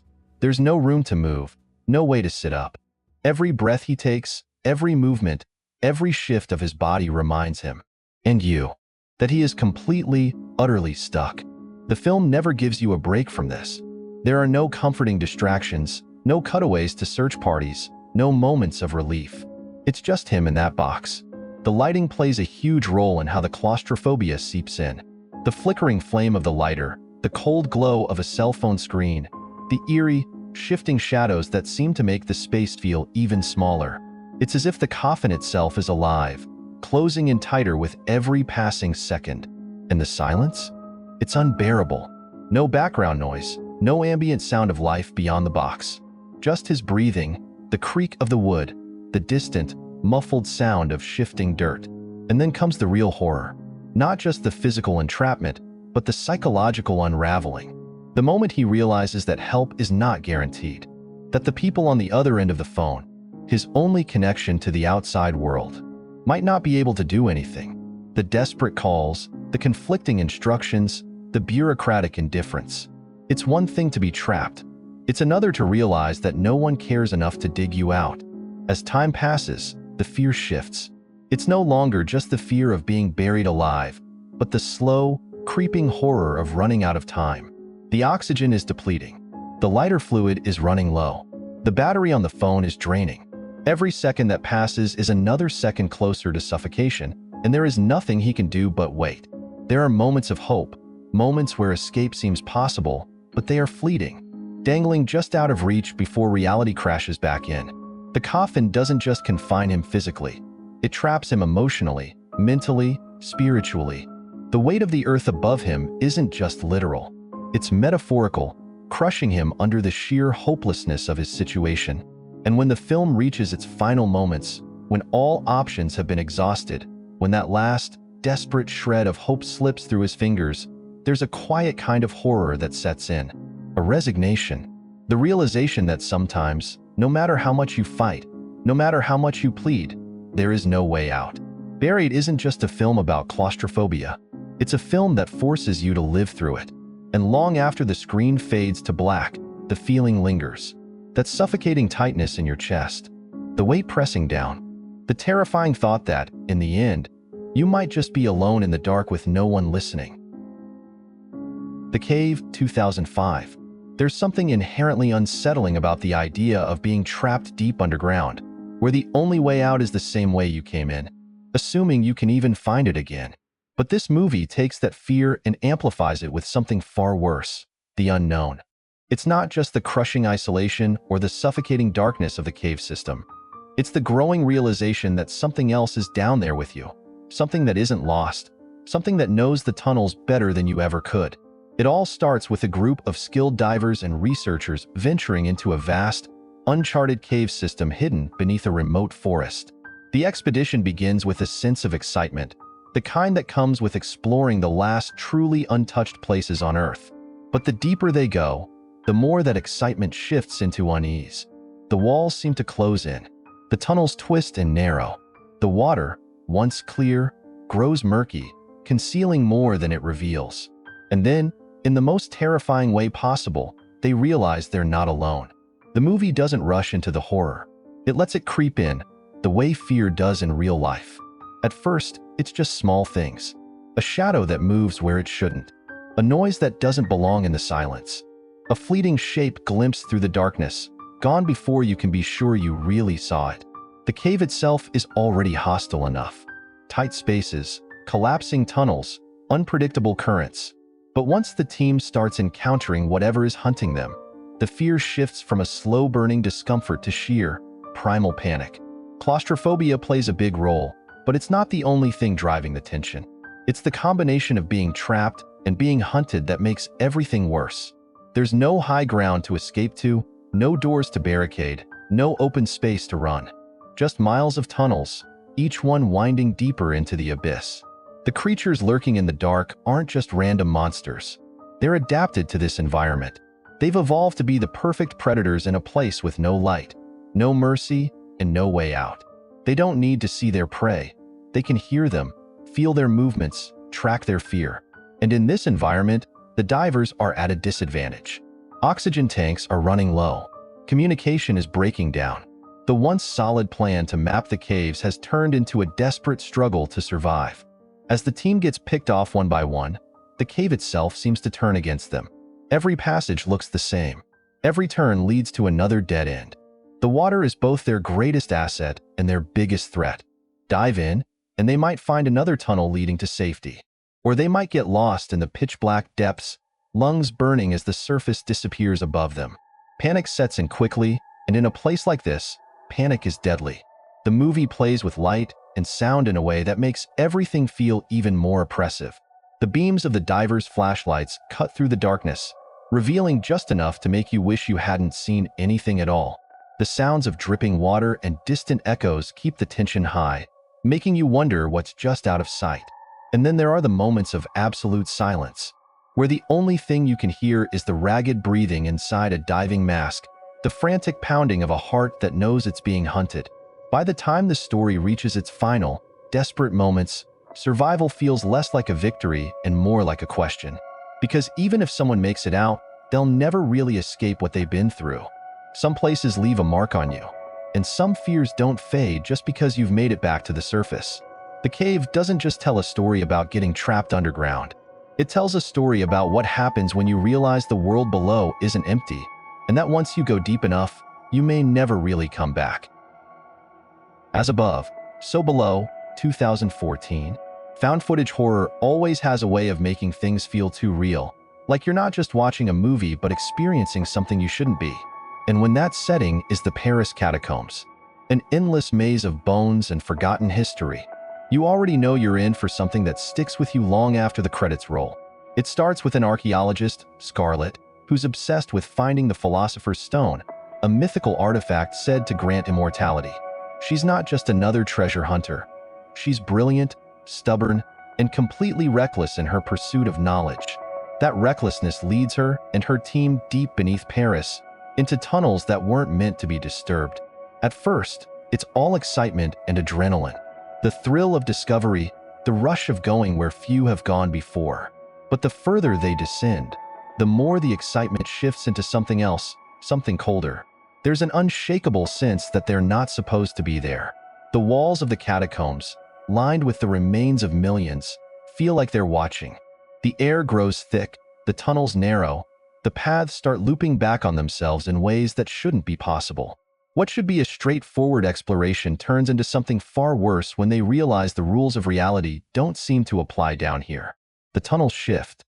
Familiar passages lead to places they've never been. And soon, it becomes clear that the deeper they go, the closer they come to something they were never meant to find. Claustrophobia is an obvious part of the horror, but it's not the only fear at play. Yes, the tunnels are suffocatingly tight at times, forcing characters to squeeze through impossibly narrow spaces while the weight of the entire city looms overhead. Yes, there's the ever-present knowledge that one wrong turn could mean never seeing daylight again. But what makes As Above, So Below truly terrifying isn't just the physical space. It's what the tunnels reveal about the people trapped inside them. The deeper they go, the more personal the horrors become. The catacombs don't just trap them physically. They pull their pasts to the surface, forcing them to confront their worst regrets, their deepest fears, the sins they thought they had buried. A ringing phone in a place where there should be no signal. A piano from childhood appearing in the depths. A hooded figure watching from the darkness. It's not just the tunnels playing tricks. It's something far worse, something that knows them intimately. The film plays with disorientation masterfully. The camera shakes, the lighting is dim and unreliable, and the layout of the tunnels becomes impossible to map. Up feels like down, left turns lead right back to where they started, and soon the characters realize they're not just lost in the catacombs. They're being led somewhere. The sense of control is stripped away bit by bit, until all that's left is the terrifying realization that they can't go back the way they came. And then there's the descent. The terrifying, mind-bending moment when they realize they're not just moving deeper into the earth, but into something else entirely.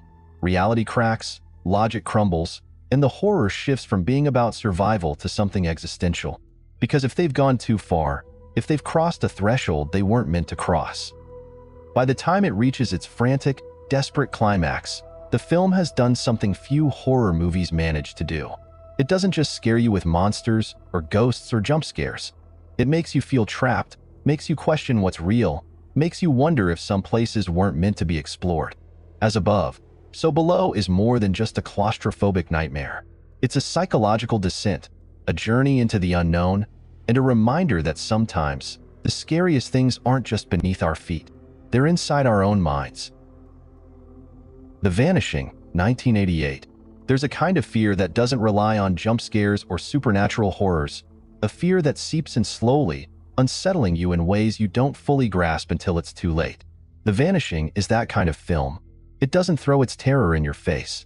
It lingers, creeping under your skin, feeding off something far more disturbing than just the fear of death. The fear of the unknown, of losing control, of disappearing without a trace. In The Vanishing, a couple, Rex and Saskia, are on a road trip when they stop at a gas station. It's an ordinary moment, the kind that happens 1,000 times every day. But then Saskia vanishes. No warning, no struggle, no sign of what happened. Just gone. That's where the nightmare begins, not in the act itself, but in the agonizing uncertainty that follows. Rex becomes obsessed, consumed by the need to understand what happened to her. Time moves forward, years pass, but he remains trapped in that moment, unable to let go. The film isn't just about what happened to Saskia. It's about what happens to Rex. The not knowing is its own kind of prison, a claustrophobic space that tightens around him the longer he searches. His world shrinks to the singular purpose of finding answers. And then, he gets one. The man responsible steps forward, offering Rex a terrible bargain. If he truly wants to understand what happened to Saskia, he has to experience it himself. This is where The Vanishing becomes something more than just a mystery or a thriller. It forces you to confront the very thing that makes the unknown so terrifying. The moment where curiosity becomes fatal. There's no dramatic struggle, no last-minute escape. Instead, there's a quiet, suffocating horror in the realization that Rex has walked into his own fate willingly. When he awakens, he's inside a box, underground, trapped. The fear of being buried alive, of being conscious while the world moves on above you, is one of the most primal terrors imaginable. The film doesn't overplay it. There's no frantic, pounding desperation, just the awful finality of it. Darkness, silence, the weight of the earth pressing down. A realization that this is it. No one is coming. But the real horror of The Vanishing isn't just in that final moment. It's in everything leading up to it. The slow erosion of choice, the way an obsession can become a cage, the way curiosity can be a death sentence. It's not just about claustrophobia in the literal sense, but the way life itself can close in, trapping you long before the walls become real. It lingers because it refuses to offer comfort. No redemption, no justice, no closure. Just the cold, quiet horror of vanishing without a trace. Oxygen, 2021. Waking up in an unfamiliar place is unsettling enough, but waking up in a sealed, coffin-like chamber with no memory of how you got there? That's a different kind of nightmare. Oxygen, 2021. Throws you right into that nightmare, trapping you in a space no bigger than a medical pod, where every breath counts. Literally. From the moment Liz regains consciousness, she is met with a crushing sense of disorientation, unable to move freely, unable to see beyond the confines of the pod, and worst of all, unable to recall how she got there in the first place. The air around her isn't just stale. It's vanishing, second by second, turning the entire film into a race against time where survival isn't just about escaping. It's about understanding why she's there in the first place. The pod itself is a claustrophobic nightmare. There are no doors to break down, no windows to peek through, no clear path to freedom. The walls press in, smooth and featureless, giving her no physical means of escape. Every movement is limited, every action requires effort, and with each passing second, the oxygen supply dwindles. The beeping of machines, the cold glow of the screen, and the sterile, clinical atmosphere only amplify the suffocating tension. But the real horror isn't just the tight space. It's the unknown. The lack of context is what makes it even worse. Who put her here? Is there someone on the outside? And, most terrifyingly, is there even an outside at all? Her only companion is Milo, an artificial intelligence that responds with an eerie, mechanical calm, offering medical updates but little comfort. It speaks in neutral tones, detached from the panic Liz is experiencing, reinforcing the terrifying loneliness of the situation. Conversations with the outside world bring no reassurance either. When she manages to make contact with someone, their words are cryptic, fragmented, leaving her with even more questions. The more she pieces together, the worse it gets. At times, it feels like the pod is less of a prison and more of a coffin, her final resting place, with no real hope of escape. But Oxygen isn't just about physical claustrophobia. It plays with a deeper kind of suffocation, one that comes from uncertainty, isolation, and the slow erosion of sanity when all sense of control is stripped away. Liz isn't just trapped in a pod. She's trapped in her own mind, fighting against fear, paranoia, and fading memories. The film builds its horror not through jump scares, but through an ever-tightening psychological grip, making the viewer feel just as stuck, just as desperate. The pod's life support system serves as a ticking time bomb, its numbers dwindling like an hourglass counting down to an inevitable end. Every failed attempt at escape, every dead-end lead, every breathless moment where the air seems thinner than before. It all adds to a feeling of helplessness that's impossible to shake. Then, of course, there's the slow unraveling of truth. As she pieces together her past, the real nature of her situation starts to surface, and the horror shifts from simple confinement to something much bigger, much more unsettling. The moment when Liz realizes what's really happening turns everything upside down, forcing her to make impossible choices. The air is still running out, but by then, survival isn't just about escaping the pod. It's about accepting what she is, where she is, and whether or not there's even a future beyond the suffocating walls of her prison. By the end, Oxygen leaves you gasping, not just because of the physical tightness of its setting, but because of the existential dread it creates. It doesn't just trap you in a small space. It traps you in an unraveling mystery, one that feels both vast and crushingly intimate at the same time. The pod may be small, but the terror it holds is limitless. Cube, 1997. Imagine waking up in a room with no memory of how you got there. The walls around you are uniform, featureless except for a series of hatches leading to identical rooms beyond. There are no windows, no signs of the outside world, just an endless series of sterile, mechanical spaces. That's the nightmare Cube, 1997, throws its characters into. It's not just about physical entrapment. It's about the slow, gnawing horror of not knowing where you are, why you're there, or if escape is even possible. The setup is deceptively simple. A handful of strangers, each from different backgrounds, find themselves trapped inside the cube with no explanation. There's no visible way out, no clear objective, just an overwhelming sense of being lost in an endless, impersonal machine. As they move from room to room, trying to make sense of the system, it quickly becomes clear that this isn't just a puzzle. It's a death trap. Some rooms are safe, while others contain hidden mechanisms designed to slice, crush, or incinerate anyone who enters. The only clues are a series of numbers inscribed near the exits, and figuring out their meaning becomes a matter of life and death. The cube itself is as much a character as the people trapped inside it. It's not just claustrophobic in the physical sense. It's a psychological pressure cooker. There are no landmarks, no sense of progression, just the same repeating patterns of rooms and doors, creating a feeling of complete disorientation. The further they go, the more it starts to feel like there is no outside, no real world beyond the walls. The sheer monotony of the environment, combined with the constant danger, starts to break them down. Paranoia sets in, tempers flare, logic gives way to desperation. The real horror isn't just in the shifting rooms or the elaborate traps. It's in the unraveling of the human mind under pressure. Some characters try to approach the situation rationally, treating it like a mathematical problem to be solved. Others rely on instinct, focusing purely on survival. But the longer they stay inside, the more they change. Fear doesn't just make them desperate, it makes them dangerous. Trust crumbles as doubt creeps in. Maybe one of them knows more than they're letting on. Maybe they weren't all put here by accident. The cube doesn't need to kill them directly. It just needs to keep them trapped long enough for them to destroy each other.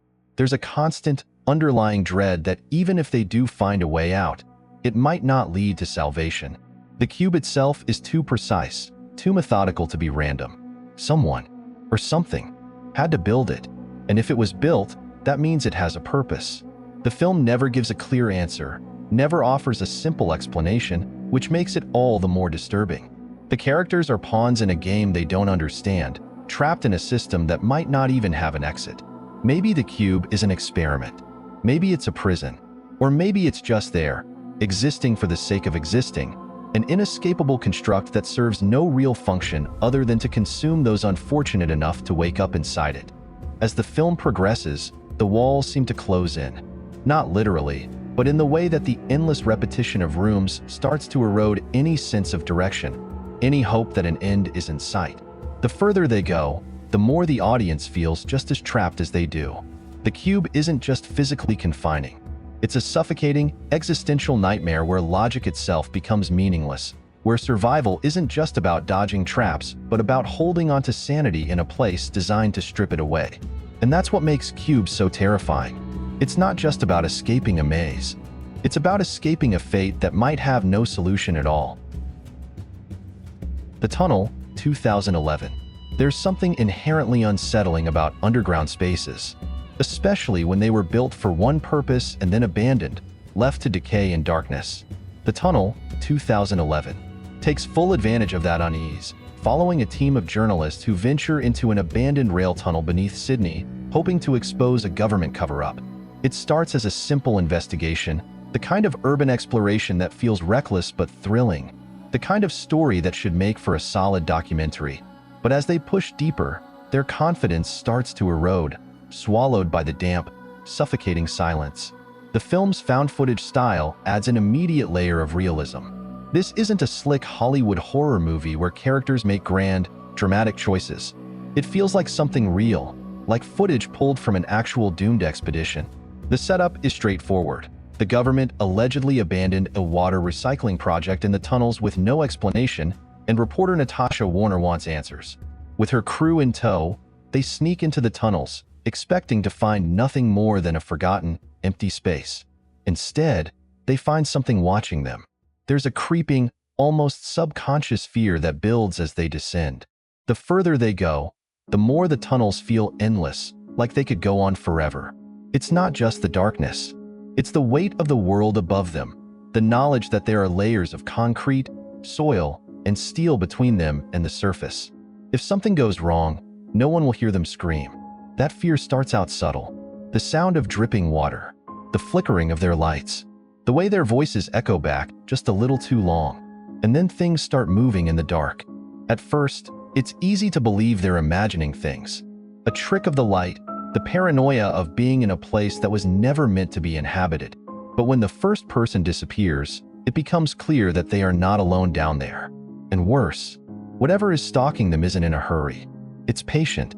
It knows the tunnels better than they do. It knows how to use the dark.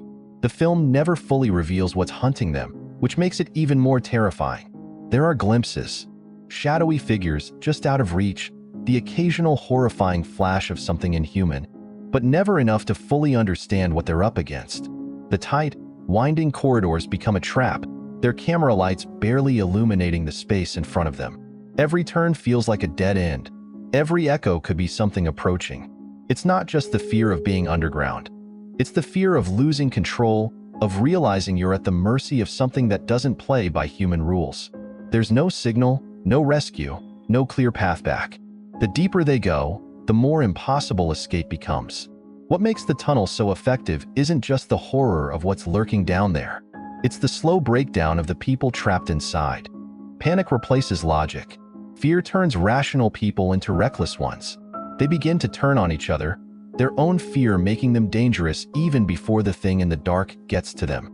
It's not just a story about being lost underground. It's about realizing too late that you never should have gone down there in the first place. And by the time that truth sinks in, there's no way out. Claustrophobia sets the stage, tightening its grip as the walls close in. But there's something even more primal lurking beneath it. Something deeper, older, more suffocating. If claustrophobia is the fear of being trapped, of having no space to move or escape, then taphophobia is the next horrifying step. It's not just about confinement anymore. It's about burial, about being swallowed by the earth itself. At first, the two fears seem like close cousins. Both feed on the loss of control, the creeping realization that escape is impossible. But while claustrophobia is about the fear of tight spaces, taphophobia is something more existential. It's the fear of being buried alive, of the weight of soil or concrete pressing down, of screaming for help and knowing that no one can hear you. One is a fear of restriction. The other is a fear of finality. When the walls are closing in, there's still hope.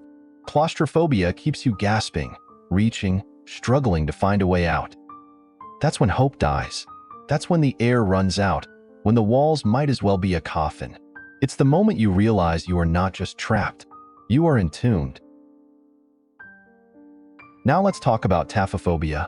It is the overwhelming and irrational fear of being buried alive, a terror that has haunted humanity for centuries.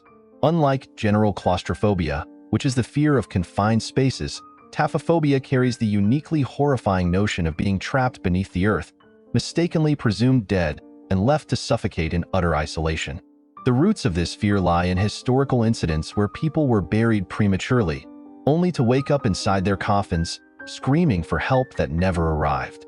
Before modern medical science developed reliable ways to confirm death, the fine line between life and death was often blurred, leading to tragic and horrifying mistakes.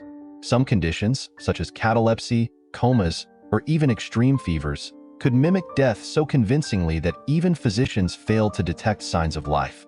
With limited medical understanding, the horrifying possibility of being declared dead while still alive was not just the stuff of nightmares, but a genuine concern. In the 18th and 19th centuries, this fear became widespread, particularly in Europe and North America, where outbreaks of disease often led to hasty burials. People feared that their loved ones, or even themselves, might be buried too soon, leading to mass paranoia and the development of elaborate measures to prevent such a fate. Some individuals left explicit instructions in their wills to delay burial for several days, hoping that signs of life would manifest if they were not truly dead.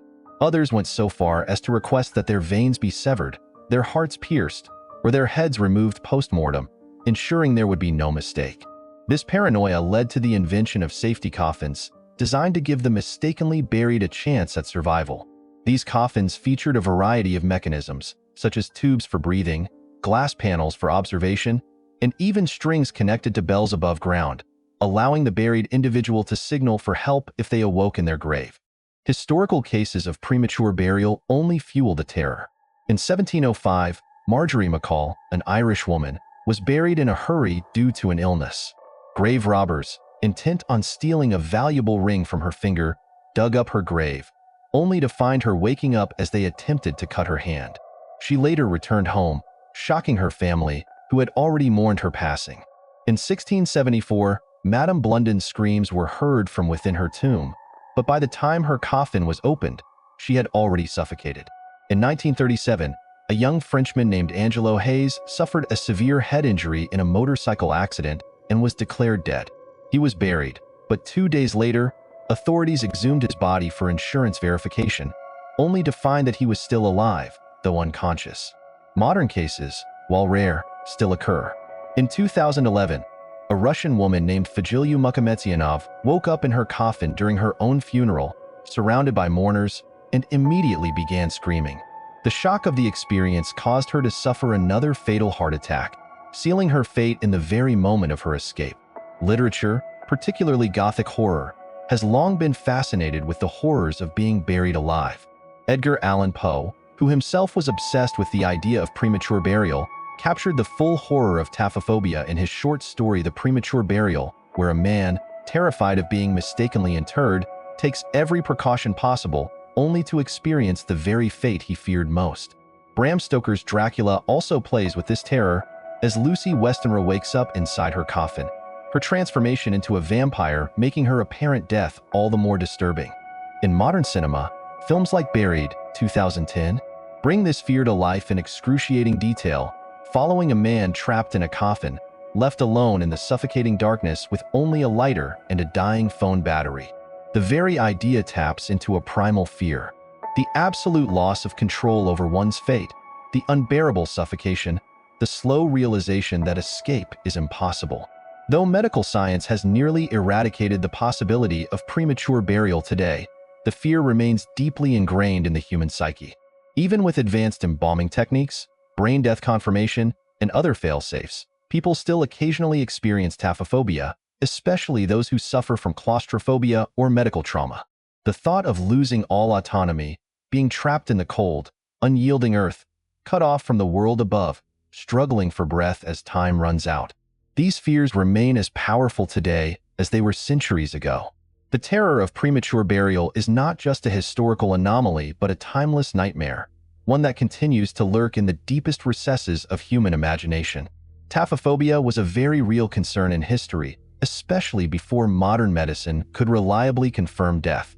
Numerous horrifying incidents have contributed to this fear, from premature burials to people waking up inside coffins. Here are some notable historical cases and events that have fueled taphophobia over the centuries. 1. The case of Marjorie McCall, 1705, Ireland. There was a time when the fear of being buried alive was more than just an irrational thought. It was a real and dreadful possibility. The world was not yet familiar with modern medicine's certainty in distinguishing life from death, and so, in moments of uncertainty, mistakes were made. This was the fate of Marjorie McCall, a woman from Lugan, Ireland, whose story has endured for centuries. She had fallen gravely ill, the details of her sickness lost to time, but whatever afflicted her had taken hold swiftly. Her body grew still, her breath imperceptible, her skin cold to the touch. In an era where death often arrived suddenly and was poorly understood, there was little room for hesitation. Her family, stricken with grief, arranged for her burial with a sense of urgency. Fear of disease, the belief that lingering too long over the dead invited misfortune, or perhaps simply the weight of sorrow pressing down on them, all may have played a role in how quickly she was laid to rest beneath the soil. The coffin was sealed, the earth packed over her, and for those who loved her, that should have been the end. But the grave, even in its silence, was not untouched by human greed. Grave robbers, a cruel but common presence in those days, were drawn to her final resting place not by grief but by the promise of wealth. They had heard of the ring on her finger, a valuable piece that had gone to the grave with her, and under the cover of darkness, they set to work. Digging through the freshly turned soil, they reached her coffin, pried it open, and laid eyes on what they believed to be nothing more than a lifeless body. But the ring was stubborn. Her fingers, though cold, did not yield easily. Whether it was swollen flesh or simply the tightness of the band, it would not slip free. They had done this before, had taken rings from the dead without hesitation, and so, faced with the difficulty, one of them reached for a blade. The plan was simple: sever the finger, take the ring, and leave. Steel met skin, but before the deed could be done, Marjorie McCall breathed in. Perhaps it was pain, perhaps it was the shift in pressure as the coffin opened, but something pulled her back from the edge of death. Her lungs filled, her body spasmed, and her eyes opened to the sight of men who had expected only a corpse. The grave robbers, hardened as they were, had never faced anything like this. Panic overtook them. They abandoned their tools, the half-severed soil, and fled into the night, leaving behind the woman they had sought to rob. What must it have felt like for her, gasping awake in the cold air, her last memory one of sickness, her first sight one of darkness and disturbed earth? She had been buried, and yet she lived. Terrified, weak, but alive, Marjorie did the only thing she could. She climbed out of her own grave. There was no one to help her, no hands to pull her free. Dirt clung to her burial clothes as she made her way home. A journey that must have felt like something from a dream or a nightmare. The streets would have been empty, the town asleep, and the world unchanged despite the impossible thing that had just occurred. Step by step, she reached her home, the place she had left in death and returned to in life. But for those inside, the night was not yet over. When her husband heard the knock at the door, he could not have expected what awaited him. To him, his wife was gone. He had buried her with his own hands, had stood over her grave in mourning, and had returned home with the weight of loss pressing on him. But when he opened the door, there she stood, pale, trembling, but alive. It is said that the shock was too great for him, that his heart failed in that instant, that while she had returned from the grave, he had been taken by it. Whether or not that part is true, no one can say with certainty, but the story does not end there. Marjorie McCall, who had been buried once, would eventually be buried again, this time without question. Her grave, the one she was finally laid to rest in, bears an inscription that has endured as long as her tale: lived once, buried twice. It is a simple phrase, Yet within it lies the fear that once haunted countless minds. Taphophobia, the terror of being buried alive, was no mere fantasy in those times. The lack of medical certainty, the haste with which burials were carried out, and the rare but real stories of those who woke beneath the soil all fed into an ever-growing fear. It was not uncommon for coffins to be fitted with bells, for strings to be placed in the hands of the deceased, just in case they were not as dead as they seemed. The world has changed since then, medicine has advanced, and the fear of such a fate has faded into history. But Marjorie McCall's story remains, a whisper from the past, a reminder that there was a time when the line between life and death was far thinner than we would ever wish it to be. 2. The Victorian-era buried alive cases, 1800s, England and Europe. The 19th century carried with it a peculiar kind of terror, one that lurked in the quiet hours after death was declared, in the cold earth where the living sometimes found themselves too late. Medicine had advanced, but not enough. The line between life and death remained uncertain, and the fear of waking up inside a coffin, trapped beneath the weight of soil and stone, was not an idle superstition. It was a horror drawn from real cases, whispered about in darkened parlors and printed in newspapers with grim fascination. Doctors could be wrong. Diseases could mimic death. Comas, catalepsy, and other conditions could leave a person still and breathless, mistaken for a corpse. And so, time and time again, people were buried while their hearts still beat. The signs were discovered only after the fact. In some cases, gravediggers or family members who had reason to reopen a coffin found the evidence no one wanted to see. The body that should have been at rest had moved. Hands that had been folded lay twisted in unnatural positions. Fingernails were broken, the wood above them scarred with desperate scratches. The interior of the coffin was torn and gouged, sometimes smeared with blood where the dead, no, not the dead, but the dying, had fought to escape. Some had turned onto their sides, some had pulled at their own hair, and some had frozen in expressions of unthinkable fear. The worst of it was the knowledge that it had taken time. No one wakes up and dies again in an instant. They had fought against the impossible, gasped for air that was not there, screamed where no one could hear them, and in the end, they had lost. These were not isolated incidents. Tales spread through England, France, Germany. Anywhere that the dead were buried swiftly, anywhere that medical error could mean the difference between rest and an unspeakable fate. The wealthy, with means to delay their burials, took precautions. Wakes became more than vigils of grief. They were watches, waiting for movement, for breath, for anything that might signal a mistake had been made. But not everyone had time on their side. Fear grew, and with it, a desperate ingenuity. The idea of the safety coffin emerged, a morbid innovation born of necessity. If one could not be certain in death, then at least one could be given a chance to fight against it. Coffins were built with cords that led above ground, connected to bells that would ring if the buried awoke. Breathing tubes were fitted to allow air to pass through, though the thought of lying in the dark, breathing through a narrow pipe, was itself a waking nightmare. Some designs included escape mechanisms, trapdoors, locks that could be undone from the inside, means of clawing one's way back to the world of the living. Doctors debated methods to ensure a person was truly dead before burial. Tests grew more extreme. Needles driven beneath fingernails, hot pokers pressed to flesh, even incisions made to see if blood still flowed. These were cruel measures, but less cruel than the alternative. And yet, despite it all, stories persisted. The bells sometimes rang in the dead of night, their sound carrying through fog-shrouded cemeteries.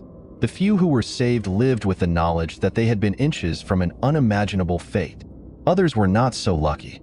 Their stories were only told when their coffins were opened, long after it was too late. Taphophobia, the fear of being buried alive, was not some strange paranoia of the weak-minded. It was rooted in reality, in too many cases where what should have been final was not. The era passed, medicine moved forward, and the certainty of death became stronger. But those coffins, those bells, those desperate scratches in the dark, they remain a testament to a fear that was all too real. 3. The Edgar Allan Poe influence, 1844, USA. Edgar Allan Poe knew fear intimately, not just as a writer but as a man who had seen too much death, too much loss, and too many moments where the line between the living and the dead blurred. He did not invent the fear of premature burial, but he gave it a voice, a texture, a weight that pressed against the reader's lungs and made them feel the walls closing in. By the time he wrote The Premature Burial in 1844, stories of people waking up inside their own graves were not just whispered legends. They were documented horrors. The newspapers carried accounts of exhumed bodies twisted in agony, of coffins pried open only to reveal scratch marks in the wood, of families who had unknowingly sent their loved ones into the earth too soon. Poe collected these stories like a man obsessed, turning them over in his mind, wondering what it must be like to wake in that darkness, to feel the air thinning, to scream and know that no one would hear. His own life had given him enough reason to dwell on such thoughts. He had watched his mother die when he was a child, then his foster mother, and later his young wife, Virginia, wasting away before him. Disease took them all, slow and cruel, leaving him surrounded by death long before his own would come. In a world where medicine often failed to distinguish between true death and a body locked in a death-like state, how could anyone be sure that burial was truly the end? That uncertainty haunted him, as it haunted so many of his time. But Poe did not simply record the fear. He magnified it. The Premature Burial was not just a story. It was a psychological descent. He wrote with the precision of a man who had lain awake at night imagining every detail of entombment, every stage of suffocation, every possible way the body might be arranged in its final moments of terror.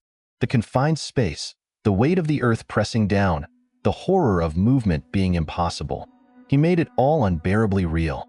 Readers did not simply observe the nightmare. They were inside it. And worse, he reminded them that this was no fantasy. It had happened before. It could happen again. The effect was immediate. People who had once dismissed the fear as irrational began to take precautions. Families delayed burials longer than before, some refusing to seal coffins until decay left no doubt. Wealthy individuals designed their own safety measures. Coffins equipped with ropes and bells, air holes, escape hatches. Physicians debated new ways to confirm death, no longer trusting the old methods. Some took to extreme measures, cutting arteries, driving needles into the skin, waiting for the unmistakable stench of decomposition before allowing the burial to proceed. Poe's own fears never truly left him. The thought of being trapped in death, of experiencing his own horror story firsthand, lingered in his mind. And when his time finally came, it arrived as strangely as one of his own tales. He was found delirious on the streets of Baltimore, wearing someone else's clothes, incoherent and slipping away. He died not long after, alone, with no clear explanation of what had happened to him. Even in death, mystery surrounded him. And perhaps that was fitting. He had spent his life exploring the terror of uncertainty, the fear of what happens when the living are mistaken for the dead. In the end, his own death left as many questions as the stories he told. But the premature burial remained, a story that did not simply entertain, but altered the way people thought about death itself. It made them question, hesitate, and in that hesitation, perhaps, saved a few from the fate he had so vividly described. 4. The Wake-Up of Madame Blunden, 1674, England. The body of Madame Blunden lay in the cool dimness of the family vault, her breath no longer visible, her pulse undetectable. The physicians who had examined her found no signs of life, no movement beneath her pale skin, no flutter of breath against a mirror. She had slipped into stillness, and in that era, stillness was often enough to be mistaken for death. Her family, grieving but resigned, arranged for her burial with the care expected of their standing. She was placed inside her coffin, laid to rest within the enclosed tomb, and the world above her moved on. But the world beneath had not yet let her go. Sometime after the heavy doors had been sealed, sounds began to rise from within the crypt. The muffled thudding of movement, the faint, desperate scratching of nails against wood, then the screaming, thin at first, then louder, more frantic, an unmistakable human voice forcing its way through layers of stone and silence. The cries carried beyond the vault's thick walls, out into the world above, reaching the ears of those passing by. At first, disbelief held them still. The dead did not scream. The dead did not call for help. And yet the voice persisted, growing weaker but never stopping. Horror gave way to action. The vault was opened. Hands worked quickly to pry apart the coffin's lid, and when it finally gave way, the nightmare revealed itself. She had fought. The inside of the coffin bore the evidence of her struggle. Deep scratches where her fingers had clawed at the wood, bruising on her hands from where she had beaten against the unyielding walls. Her body twisted from the final moments of panic and exertion. But she was still silent. The air that had kept her alive long enough to cry for help had run out. Had they reached her sooner, if disbelief had not slowed their steps, if only someone had hesitated before sealing her away, perhaps she might have lived. But she had suffocated just minutes before the coffin was opened. It was the kind of story that lingered in the minds of those who heard it, not just because of the horror but because of the possibility. It had happened once, so how many others had gone unheard? How many had woken to find themselves trapped and had died without a single witness? Fear of premature burial did not come from superstition alone. It was stories like hers, cases where the evidence was undeniable, that made the fear real. Taphophobia was not just an abstract terror. It was a desperate, gasping truth that had already claimed too many. 5. The graves of screaming corpses, 19th century, Germany and France. But in too many cases across 19th century Germany and France, the dead did not rest as they should. When graves were reopened, sometimes for relocation, sometimes by accident, and sometimes because of a lingering suspicion, what was found inside shattered the illusion of peaceful death. The bodies were not lying as they had been placed. Limbs were twisted, fingers curled towards splintered wood, faces frozen in expressions of unthinkable terror. Some had turned onto their sides, others had drawn their hands up to their faces, nails broken and bloodied from their final desperate acts. Coffin lids bore the evidence of struggle. Deep scratches, gouges, even faint traces of teeth where screams had never made it past the wood. The first moments of discovery were always met with disbelief. The thought of someone waking up beneath the earth, alive but trapped, was too terrible to accept. But there was no other explanation. Decomposition does not cause a body to move like that. Rigor mortis does not fold hands near mouths as if stifling a final cry. These were people who had woken up in the dark, gasping for air that had already begun to thin, finding no escape, no one to hear them. And by the time their graves were disturbed, it was far too late. Word spread quickly, as it always did when horror forced its way into reality. The newspapers printed the details, sometimes clinically, sometimes with sensationalism, but always with the underlying truth. This was no isolated event. If it had happened once, it had happened before. If it had happened before, it could happen again. And the fear, already lurking in the minds of those who had heard other tales of premature burial, grew into something undeniable. The response was swift. Physicians debated new ways to confirm death beyond the unreliable tests that had failed so many. Some suggested waiting longer before burial, delaying the process in the hopes that time itself would reveal whether the stillness was real or just temporary. Others pushed for the development of safety coffins, designs that allowed those buried alive to signal for help. Bells attached to cords that could be pulled from inside, tubes that provided air, even spring-loaded mechanisms that could release the coffin's lid if the occupant moved. The wealthy ordered them, unwilling to take the chance. The less fortunate had only their prayers and the hope that the hands who buried them would not be too hasty. But for those whose bodies had already been found, for those whose final moments had been spent in silent, hopeless struggle, none of these precautions mattered. The scratches on the wood, the open mouths, the hands curled in futile resistance, these remained, long after the fear had passed on to the living. 6. The case of Angelo Hayes, 1937, France. Angelo Hayes had been riding his motorcycle when the accident happened. The impact threw him from his seat, his head striking the ground with such force that by the time help arrived, there seemed to be no life left in him. His face was so badly injured that his parents were not even allowed to see him. The doctors examined his body, searched for any sign of breath or movement, and found nothing. His heart had stopped, or so they believed. The pronouncement came swiftly: death. In their grief, his family arranged for a quick burial, his body placed in the cold earth just 2 days after the accident. But Angelo Hayes was not dead. For 2 days, he lay beneath the ground, sealed away from air, from light, from the world that had already mourned him. And then, something unexpected happened. Due to questions about his life insurance policy, authorities ordered his body exhumed. What should have been a routine procedure turned into something else entirely when the lid of his coffin was lifted. He was still there, exactly as they had left him, but he was warm. His body was not stiff with death, nor had it begun to decay. The examination that followed defied reason. Angelo Hayes was alive. His condition was grave, but his body had not given up. The doctors rushed to revive him, feeding oxygen into lungs that had somehow endured, stimulating a heart that had refused to quit.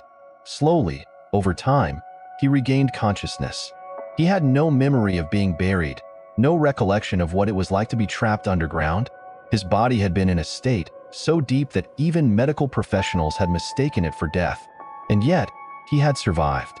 The experience left him changed, not just as a man who had narrowly escaped the fate so many had feared, but as someone who understood better than most the need for a safeguard. He became obsessed with ensuring no one else would suffer what he had unknowingly endured.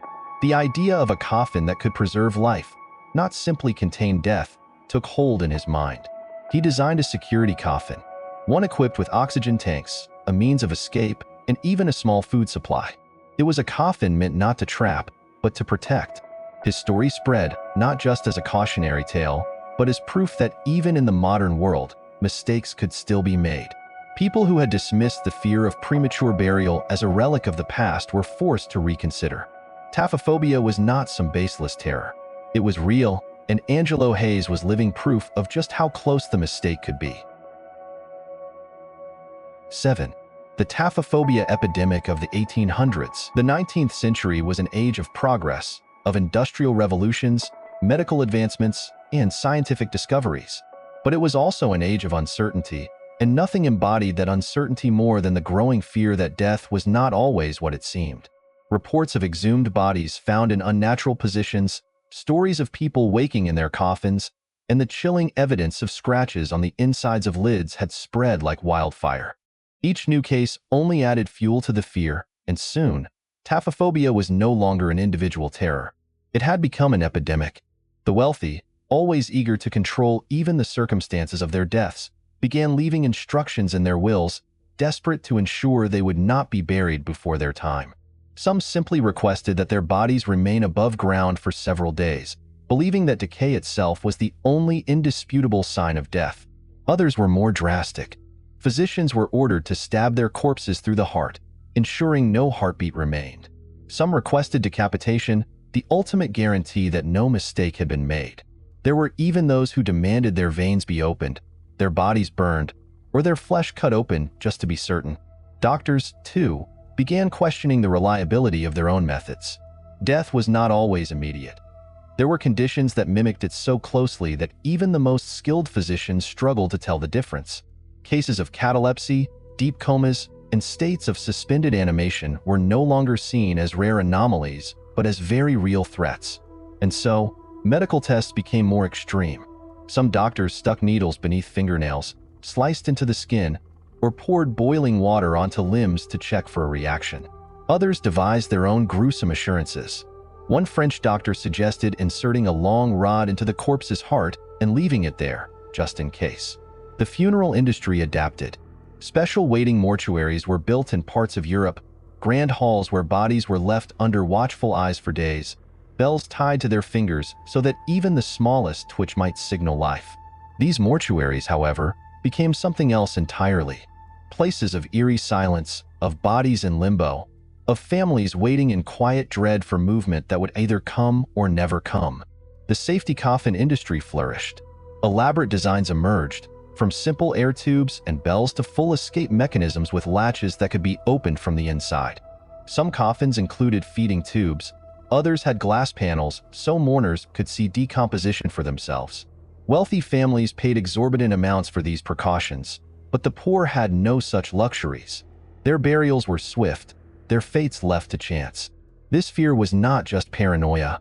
It was fueled by undeniable evidence. The more cases surfaced, the more people questioned whether the dead were truly dead. The line between life and death was thinner than anyone had imagined, and in that uncertainty, taphophobia took hold, not as an irrational dread, but as a grim acknowledgement of the terrifying possibility that the earth itself might not be the final barrier between the living and the dead. 8. The catalepsy misdiagnosis, 1700s to 1800s, worldwide. There were few things more terrifying than a body that looked dead but wasn't. Catalepsy, a condition poorly understood in the 18th and 19th centuries, had all the makings of death. Muscles locked into unnatural stiffness, breath so shallow it was undetectable, a heartbeat so slow and faint that even a trained physician could miss it. Without the tools of modern medicine, there was no way to be sure. And so, time and time again, people who had not yet crossed the threshold were mistaken for corpses and sealed away underground. It happened in homes, in hospitals, in churches where priests whispered last rites over those who could still hear them. Families, unaware that their loved ones were caught in a state of deep suspension rather than death itself, mourned over bodies that might still have had a chance. The process was swift. If no breath fogged a mirror, if no pulse was found, the burial was arranged. For some, the cataleptic state lasted hours. For others, days. And for those whose conditions reversed too late, they awoke in darkness, trapped beneath layers of wood and soil, their screams swallowed by the earth before they could reach another living soul. Doctors began to question their own diagnoses. Some cases were undeniable. Graves reopened for one reason or another revealed bodies contorted in their coffins, nails torn from fingers that had clawed at the lid, bloodied mouths where teeth had gnawed at wood in futile desperation. Some were found turned onto their sides, as if they had fought for one last breath before finally surrendering. The reality was too horrifying to ignore. And yet, the burials continued. The unpredictability of catalepsy made it even more terrifying. It could strike without warning, taking the healthy as easily as the sick. A man could collapse in the street and be declared dead before the day was over. A woman could fall into the state during illness and wake up in her own grave. No one was safe. People who had once dismissed taphophobia as irrational began to reconsider. For if the body could betray a person so completely, how could anyone ever be certain of death? Precautionary measures took root. Some demanded waiting periods before burial, forcing families to delay their grief in case the stillness was not permanent. Others turned to safety coffins, designing elaborate escape mechanisms for those who might wake up entombed. Physicians, desperate to avoid the mistake, devised increasingly extreme tests: burning skin, cutting flesh, driving needles under fingernails, anything to provoke a response. But none of it could change what had already happened. For those who had been buried alive, the horror was unimaginable. There were no second chances, no one to hear their cries, no way to tell the world that a mistake had been made. They were swallowed by the earth, their final moments filled not with peace, but with the agony of knowing they had been abandoned to the grave while still alive. And with every new case, the fear of premature burial grew, not as a superstition, but as a brutal, undeniable reality. 9. The South Carolina Burial Horror, 1850s, USA.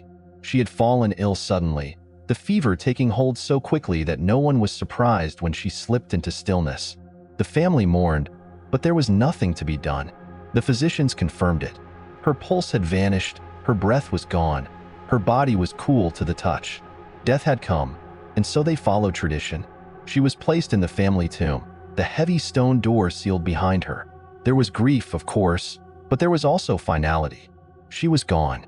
Years passed. Life continued. The pain of her loss faded into memory, softened by time. It was only when another death struck the family that the tomb was opened again. The air inside was dry, the scent of age and dust greeting those who entered. But something was wrong. When their eyes adjusted to the dim light, they saw that the coffin they had placed her in was not as they had left it. It had been forced open, and then they saw her. Her skeleton was not resting in the coffin where she had been laid so carefully. It was near the door, bones sprawled across the stone floor, fingers reaching toward the exit that had never opened. There were scratches on the walls, deep marks where her nails had scraped at the unyielding surface. The realization was slow, creeping, unbearable. She had woken up. There must have been a moment, perhaps just minutes after the tomb was sealed, perhaps hours, perhaps even days, when consciousness returned. Her breath must have come back in shallow gasps, her limbs still weak from illness. The darkness around her would have been absolute, the silence suffocating. She had been alone. No one had heard her waking. No one had seen her struggle. No one had come when she had clawed at the walls, when she had beaten her fists against the cold stone, when she had screamed until her voice broke. No one had known. The panic must have been unbearable, the air growing thinner with every passing moment, her body fighting in vain against the inevitable. There had been no escape, only exhaustion, only surrender. By the time the tomb was opened again, it was far too late. The story spread quickly, whispers turning into a cautionary tale that settled deep into the minds of those who heard it. The fear of premature burial was no longer just a shadowy dread that haunted the superstitious. It was real. It had happened, and it could happen again. 10. The Russian Plague Burials, 1771. The plague came fast and without mercy, spreading through Moscow like an invisible fire, claiming bodies before anyone could fully grasp what was happening. Fear ruled the city. Fear of infection, fear of the unseen enemy that clung to the air, fear of what would happen if the dead were not dealt with swiftly enough. There was no time for mourning, no time for careful farewells. The bodies had to be removed. That was the only priority. The orders were strict, no delays. As soon as someone showed signs of the sickness, fever, delirium, the telltale swellings, it was only a matter of time. Physicians, overwhelmed and exhausted, barely had a moment to confirm death before the body was taken away. In many cases, they didn't confirm it at all. There were too many sick, too many dying. The carts rolled through the streets, piled high with the unmoving, while the living stood back, powerless. The grave pits were dug deep and wide, mass graves large enough to swallow dozens at a time. But not all of them were dead. Some had only been in a fevered sleep, their breathing too shallow to notice. Others had fallen into a cataleptic state, their bodies unresponsive but their minds still locked inside. And some, still clinging to the last fragile thread of life, were simply mistaken for corpses in the rush to dispose of the infected. They were thrown onto the carts with the truly dead, their bodies jolted and piled atop one another. Some may have regained consciousness as they were being transported, others only when the first shovels of dirt rained down upon them. But by then, it was too late. Witnesses swore they heard it. The muffled pounding from beneath the earth, the faint cries, the desperate scratching. But the workers ignored it. What choice did they have? To dig up a body was to risk infection, to risk bringing the plague back to the surface. The cries were dismissed as hysteria, as the wind, as the imagination playing cruel tricks on those who listened too closely. It was easier that way. Those who had been buried alive died alone in the dark, suffocated beneath the weight of earth and bodies, their final moments spent in confusion, in horror, in the slow, suffocating realization that no one was coming for them. And above ground, the world moved on, the plague continuing its march, the graves filling faster than anyone could count. The fear of premature burial was no longer just a distant horror. It was an everyday reality, a whispered terror that spread just as quickly as the disease itself. 11. The case of Octavia Hatcher, 1891, USA. The loss of her child had drained the life from her. Octavia Hatcher, once full of vitality, sank into despair so deep that her body seemed to surrender alongside her spirit. She grew weak, unresponsive, slipping into a sleep so profound that no one could wake her. The doctors examined her still form, searching for any sign that she was still clinging to life. They found none. Her breath was absent, her skin cool. There was no reason to question what they already believed to be true. Death had taken her, and in the sweltering Kentucky heat, there was no time to wait. The ground had to be opened. Her body had to be placed beneath it. The burial was swift. Her husband, James, devastated by grief, watched as the coffin was lowered into the earth, unable to fathom how life had unraveled so cruelly in just a matter of days. First their child, now her. A silence settled over the graveyard as the final shovelfuls of dirt fell. It was done. Days passed. The town of Pikeville was still grieving her loss when something unsettling began to happen. Others in the town, those who had exhibited the same unshakable lethargy, began to wake up. The sickness that had seemed to claim Octavia had not been a true death at all, only a deep, temporary paralysis brought on by an undiagnosed illness. The realization struck her husband like a lightning bolt. If others were waking, if their stillness had only been mistaken for death, what if Octavia had not been gone when they put her in the ground? The grave was reopened. The wooden lid of the coffin was lifted, and there, inside, was the truth. The final, undeniable evidence of the mistake that had been made. The lining of the coffin was torn to shreds, the fabric ripped by frantic hands. The inside of the lid bore scratch marks, deep, desperate, carved into the wood by fingers that had clawed at it in terror. Her body, once carefully placed, was twisted and contorted, frozen in a final struggle against the inevitable. She had woken up, she had fought, and she had died alone in the suffocating darkness, entombed by those who had loved her. The horror of it swept through the town like wildfire. The fear of premature burial was no longer something distant, something from whispered stories and far-off places. It was real. It had happened here.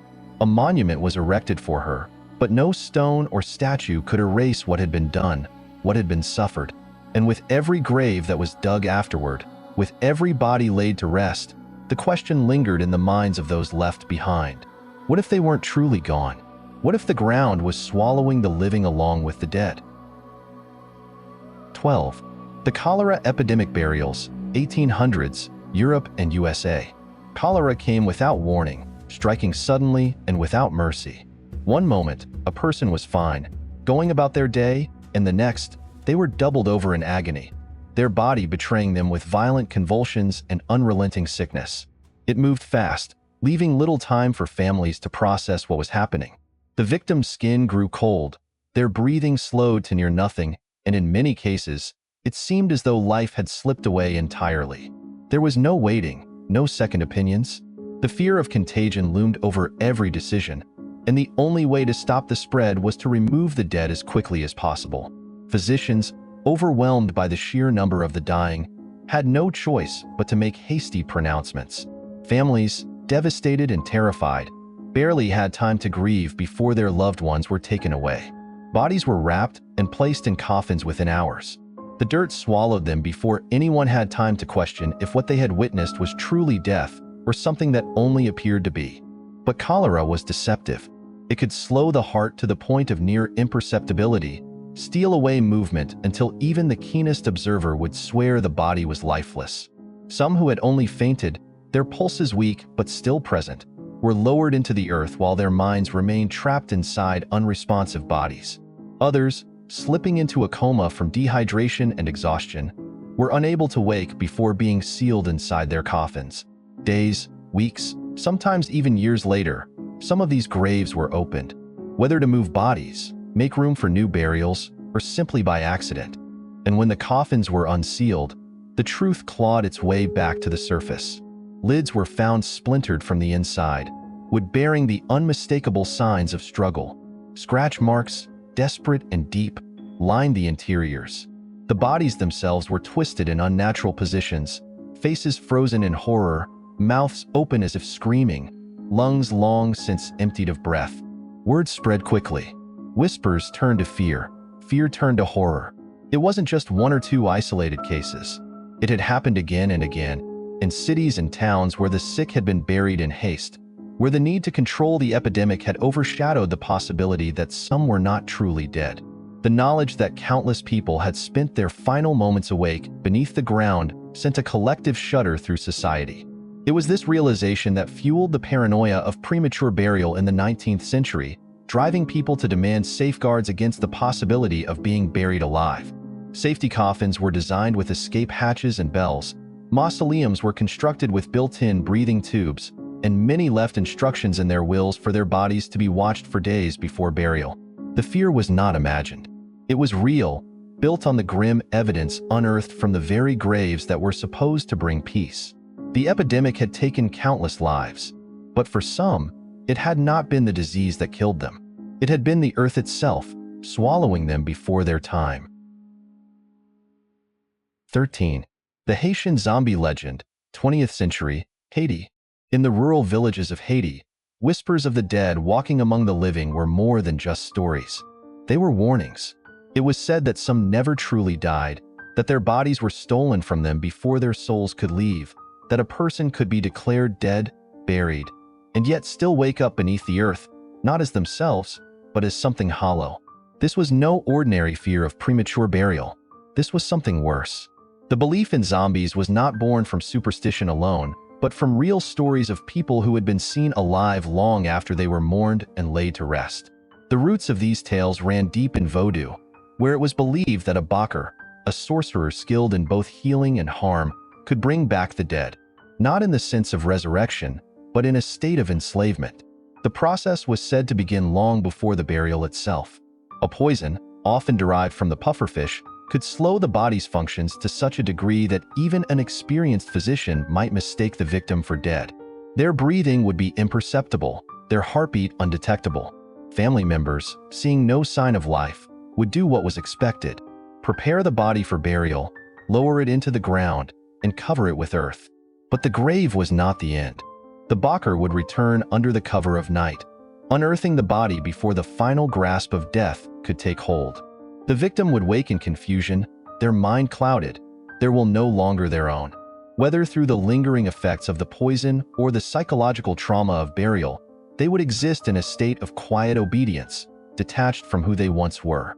Some were said to be kept as laborers, wandering the fields with empty eyes, neither fully alive nor completely gone.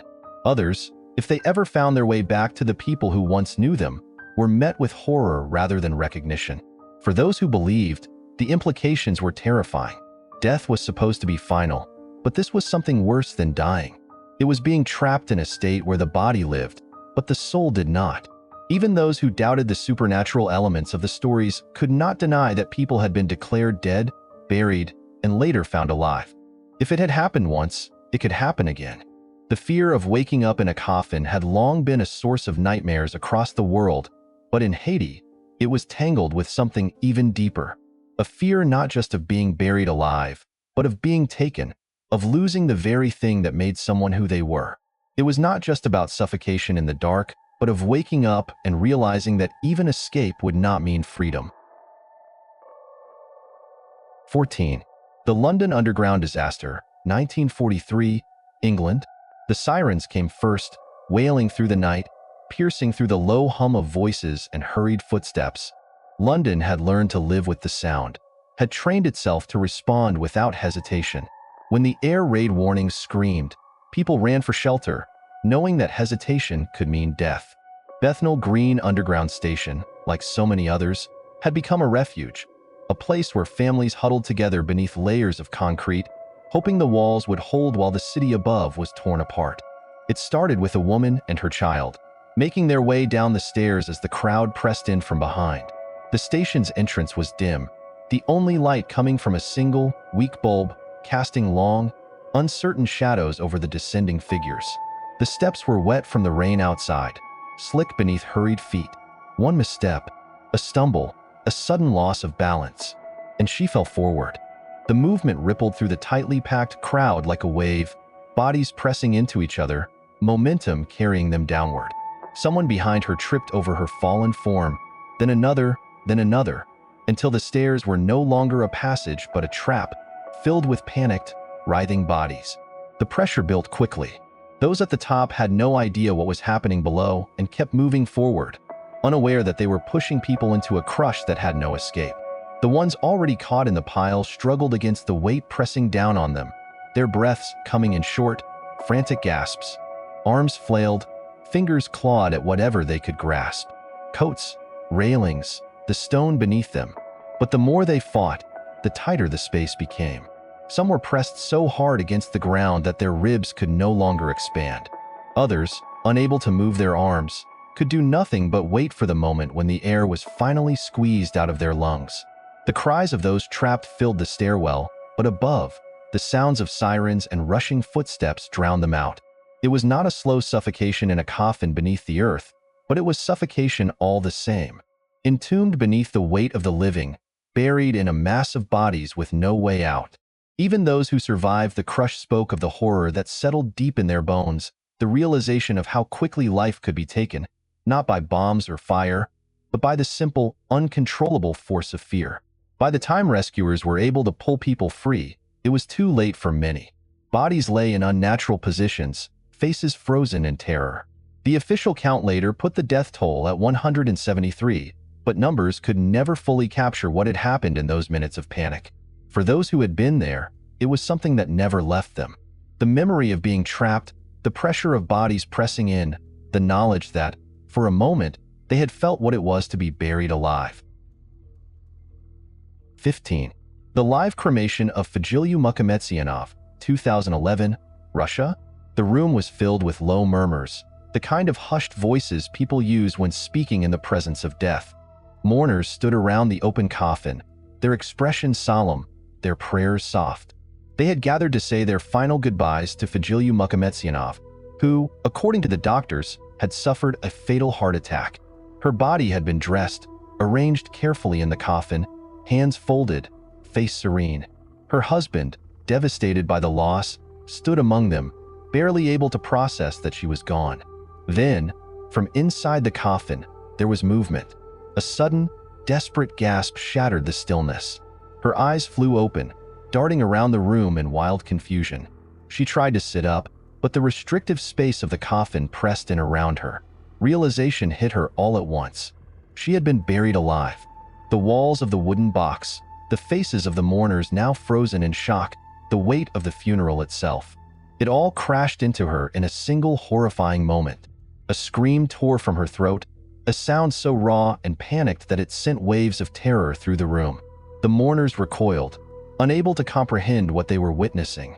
Her husband, eyes wide with disbelief, staggered backward as the woman he had just been mourning thrashed in terror inside her own coffin. The air was thick with confusion, panic overtaking grief as realization dawned. The funeral turned to chaos as people rushed to help her, pulling her from the coffin as she gasped for breath, her chest rising and falling with erratic, desperate movements. But the horror of it all, the moment of waking, the coffin surrounding her, the sight of her own funeral, was too much. Her heart, already weakened, could not withstand the shock. As quickly as she had returned to life, it slipped away from her again. She was rushed to the hospital, but there was nothing the doctors could do.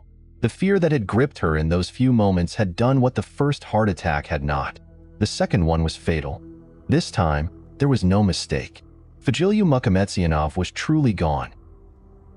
Taphophobia may seem like an old-fashioned fear, but historical cases show why it was once a terrifyingly real possibility.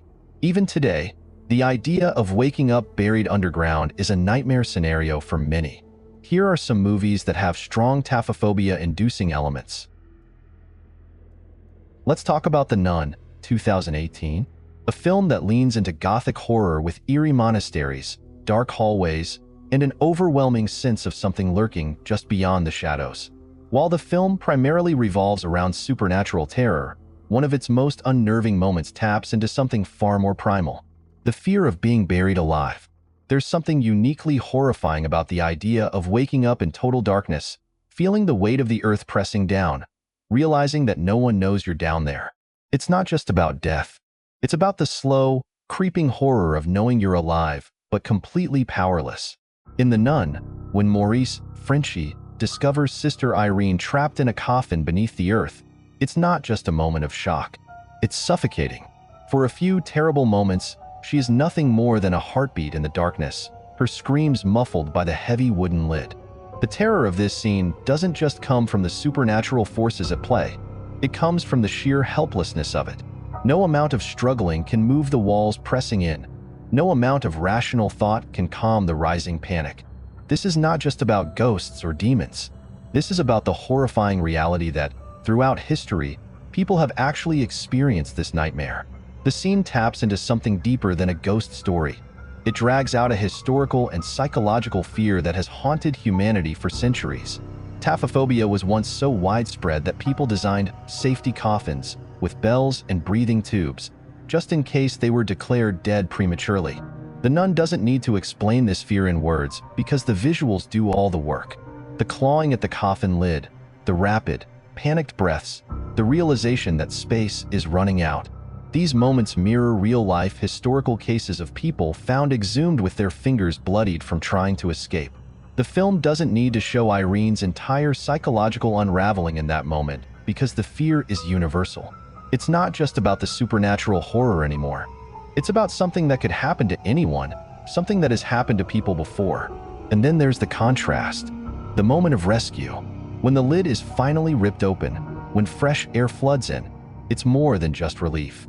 It's rebirth, a second chance at life after a moment of true despair. But the damage is done. Even after escaping, the mind never fully forgets that feeling, that helplessness. For a brief moment, the horror wasn't about demons or curses. It was about something far worse. It was about the terrifying idea that sometimes the real nightmare isn't what's lurking in the dark. It's the dark itself, closing in, and knowing there might not be a way out. The Premature Burial, 1962. There's a particular kind of fear that doesn't just creep in, it consumes. The premature burial thrives on that kind of fear, the kind that lingers in the back of the mind even when the lights are on. Adapted from Edgar Allan Poe's short story, the film doesn't just tell a horror story. It traps the audience inside the mind of a man who is utterly convinced that the worst fate imaginable is not death, but waking up in a coffin with no way out. It's not paranoia in the exaggerated sense. It's a slow, gnawing terror that builds piece by piece until it becomes impossible to ignore.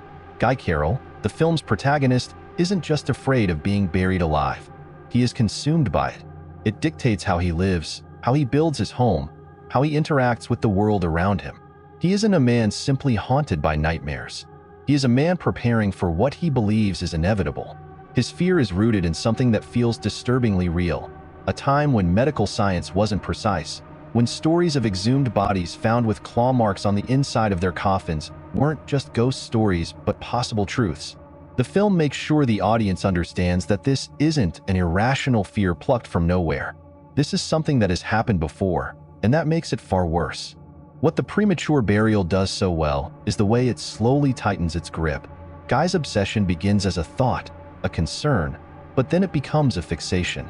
He builds a tomb designed with escape mechanisms, safety measures, anything to ensure that if he ever wakes up underground, he will have a way out. But that's the problem with fear. It doesn't stop where you want it to. Even with every safeguard in place, the doubt lingers. What if it malfunctions? What if no one hears him? What if his precautions aren't enough? And as that fear grows, it transforms him. He becomes isolated, his world shrinking as he focuses entirely on avoiding his worst nightmare, until the very fear he is running from begins to dictate his reality. And then, the worst happens. Or at least, it seems to. The moment Guy wakes up inside a coffin, sealed away, gasping for air, is pure, undiluted terror.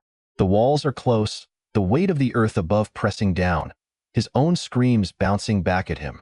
For anyone watching, it's an unbearable scene because it plays on such an instinctive horror. Being powerless, being trapped, knowing that no one is coming. The irony is almost cruel.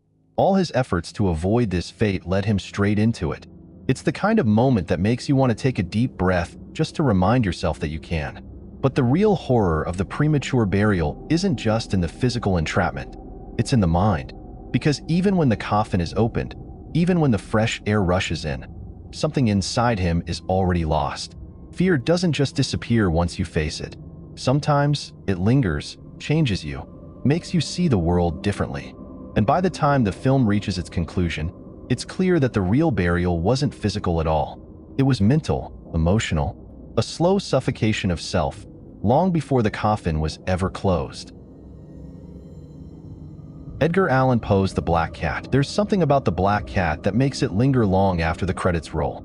Across its many versions, 1934, 1981, and 1990. Each adaptation takes liberties with Edgar Allan Poe's original story, but the core remains the same. Guilt, madness, and the horrifying knowledge that the dead never truly stay buried. It's not just a ghost story. It's not even just a horror film. It's something far more unsettling. Something that doesn't need cheap scares or monsters lurking in the dark. The real horror is the human mind unraveling under the weight of its own sins. The idea of premature burial in these films isn't always as direct as a man clawing at the inside of a coffin, but that makes it even more terrifying. It's woven into the atmosphere, the paranoia, the sense that the past has a way of surfacing, no matter how much effort is spent keeping it hidden. In the 1934 version, with its eerie, almost dreamlike visuals, it's not just about physical entrapment. It's psychological. The fear of being buried alive blends seamlessly with the fear of secrets coming back to haunt you. Bodies are hidden beneath floors, behind walls, but they are never truly gone. The house, much like the mind of the protagonist, becomes a tomb of its own, filled with things that should have stayed dead but refused to. Then there's the 1981 adaptation, which takes the horror in a more visceral direction.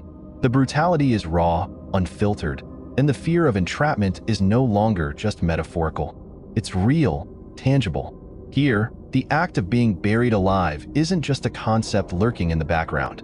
It's something felt, something experienced in the most physical way possible.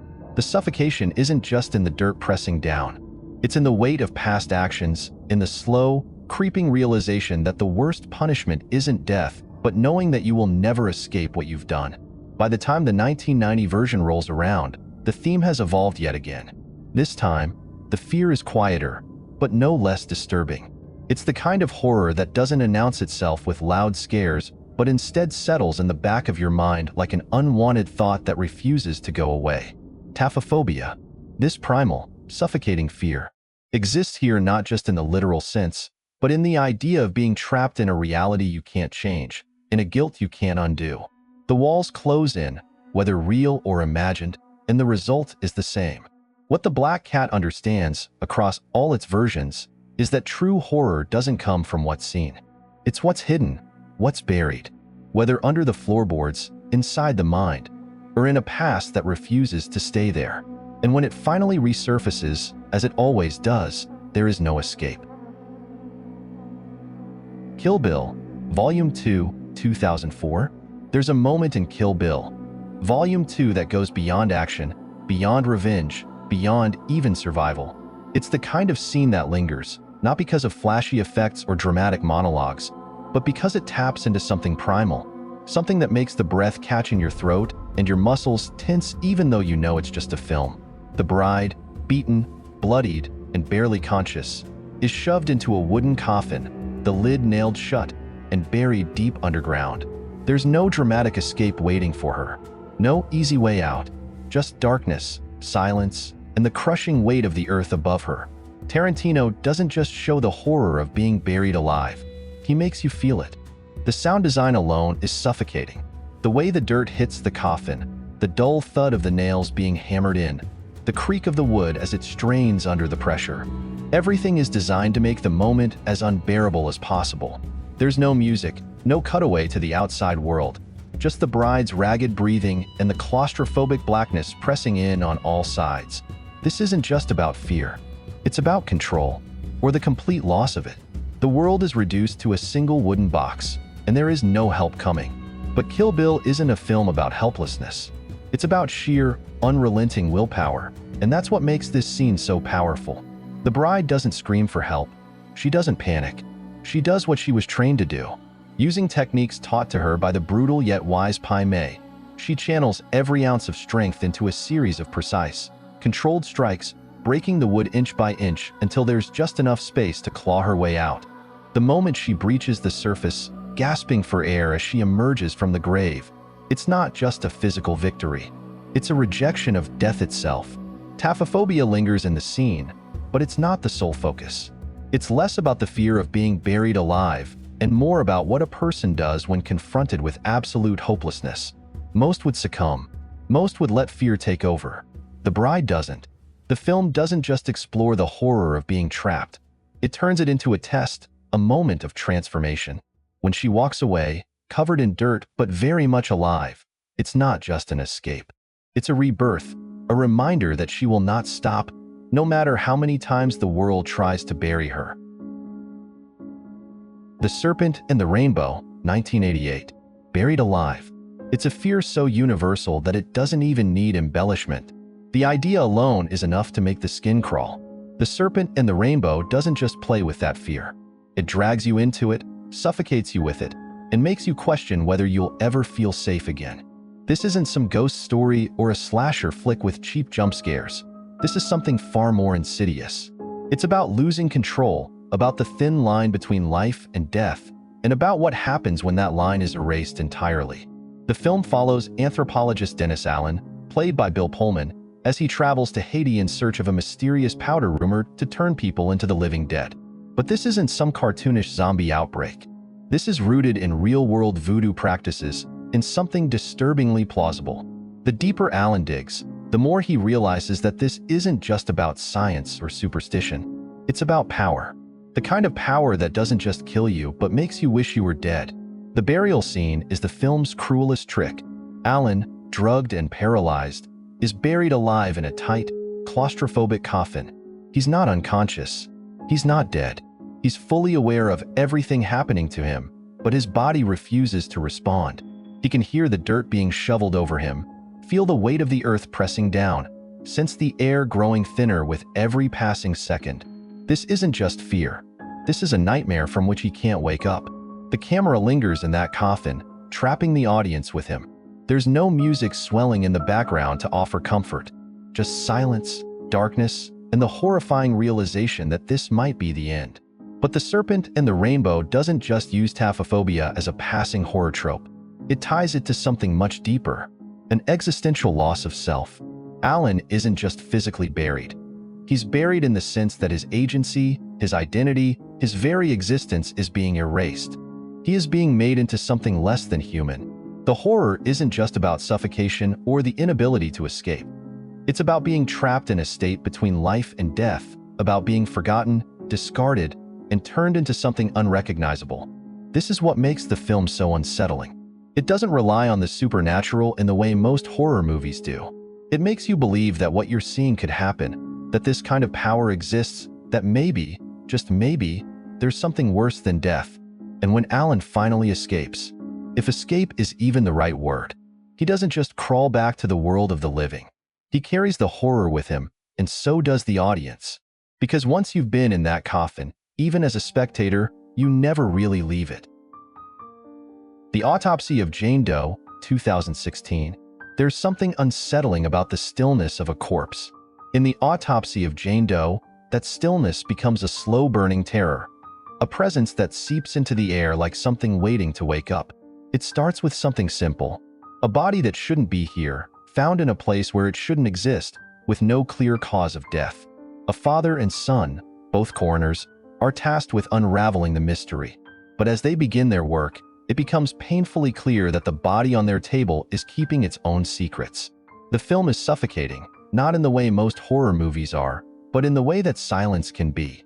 The walls of the morgue feel too close, the hallways stretch into something unnatural, and the deeper the autopsy goes, the more it feels like the room itself is tightening its grip. What starts as a routine examination turns into a slow, creeping dread, where every incision feels like an invitation for something to retaliate. Jane Doe doesn't move, doesn't breathe, doesn't even twitch, but her presence is a constant weight, pressing against the fragile understanding of reality that the characters are desperately trying to hold on to. Taphophobia lingers in the background, not in the obvious sense of someone being buried alive, but in the broader fear of being trapped. Trapped in a place where escape is impossible, trapped with something that doesn't belong, trapped with the realization that death is not the end. The morgue becomes a coffin in its own way, an unmarked grave where the walls might as well be 6 feet of dirt pressing down. The characters feel it before they understand it.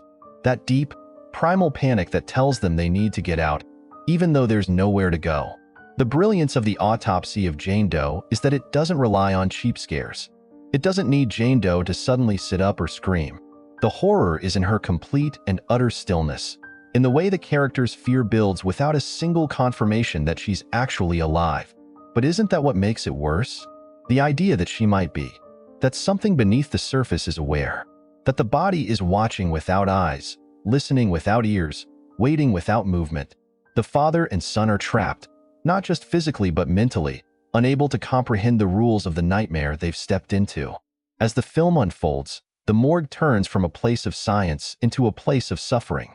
Reality bends, shadows stretch, and the idea of control over the situation, over the body, over death itself, completely slips away. There is no escaping this burial, no digging out of this particular grave. Because the most terrifying thing about Jane Doe isn't that she's dead.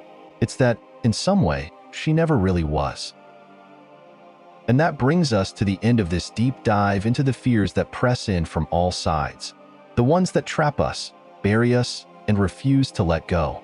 Whether it's the terrifying reality of real-life entombments, the way cinema plays with our most primal anxieties, or just that lingering thought of what it truly means to be trapped, one thing is clear. Fear is never just about the dark. It's about what waits inside it. If you made it this far without feeling the walls closing in, you're braver than most. But before you escape, don't forget to like the video. It helps keep this channel from getting buried under the algorithm. And if you haven't subscribed yet, well, let's just say you wouldn't want to miss what's coming next. Thanks for watching, and I'll see you in the next one. Just make sure you leave the lights on.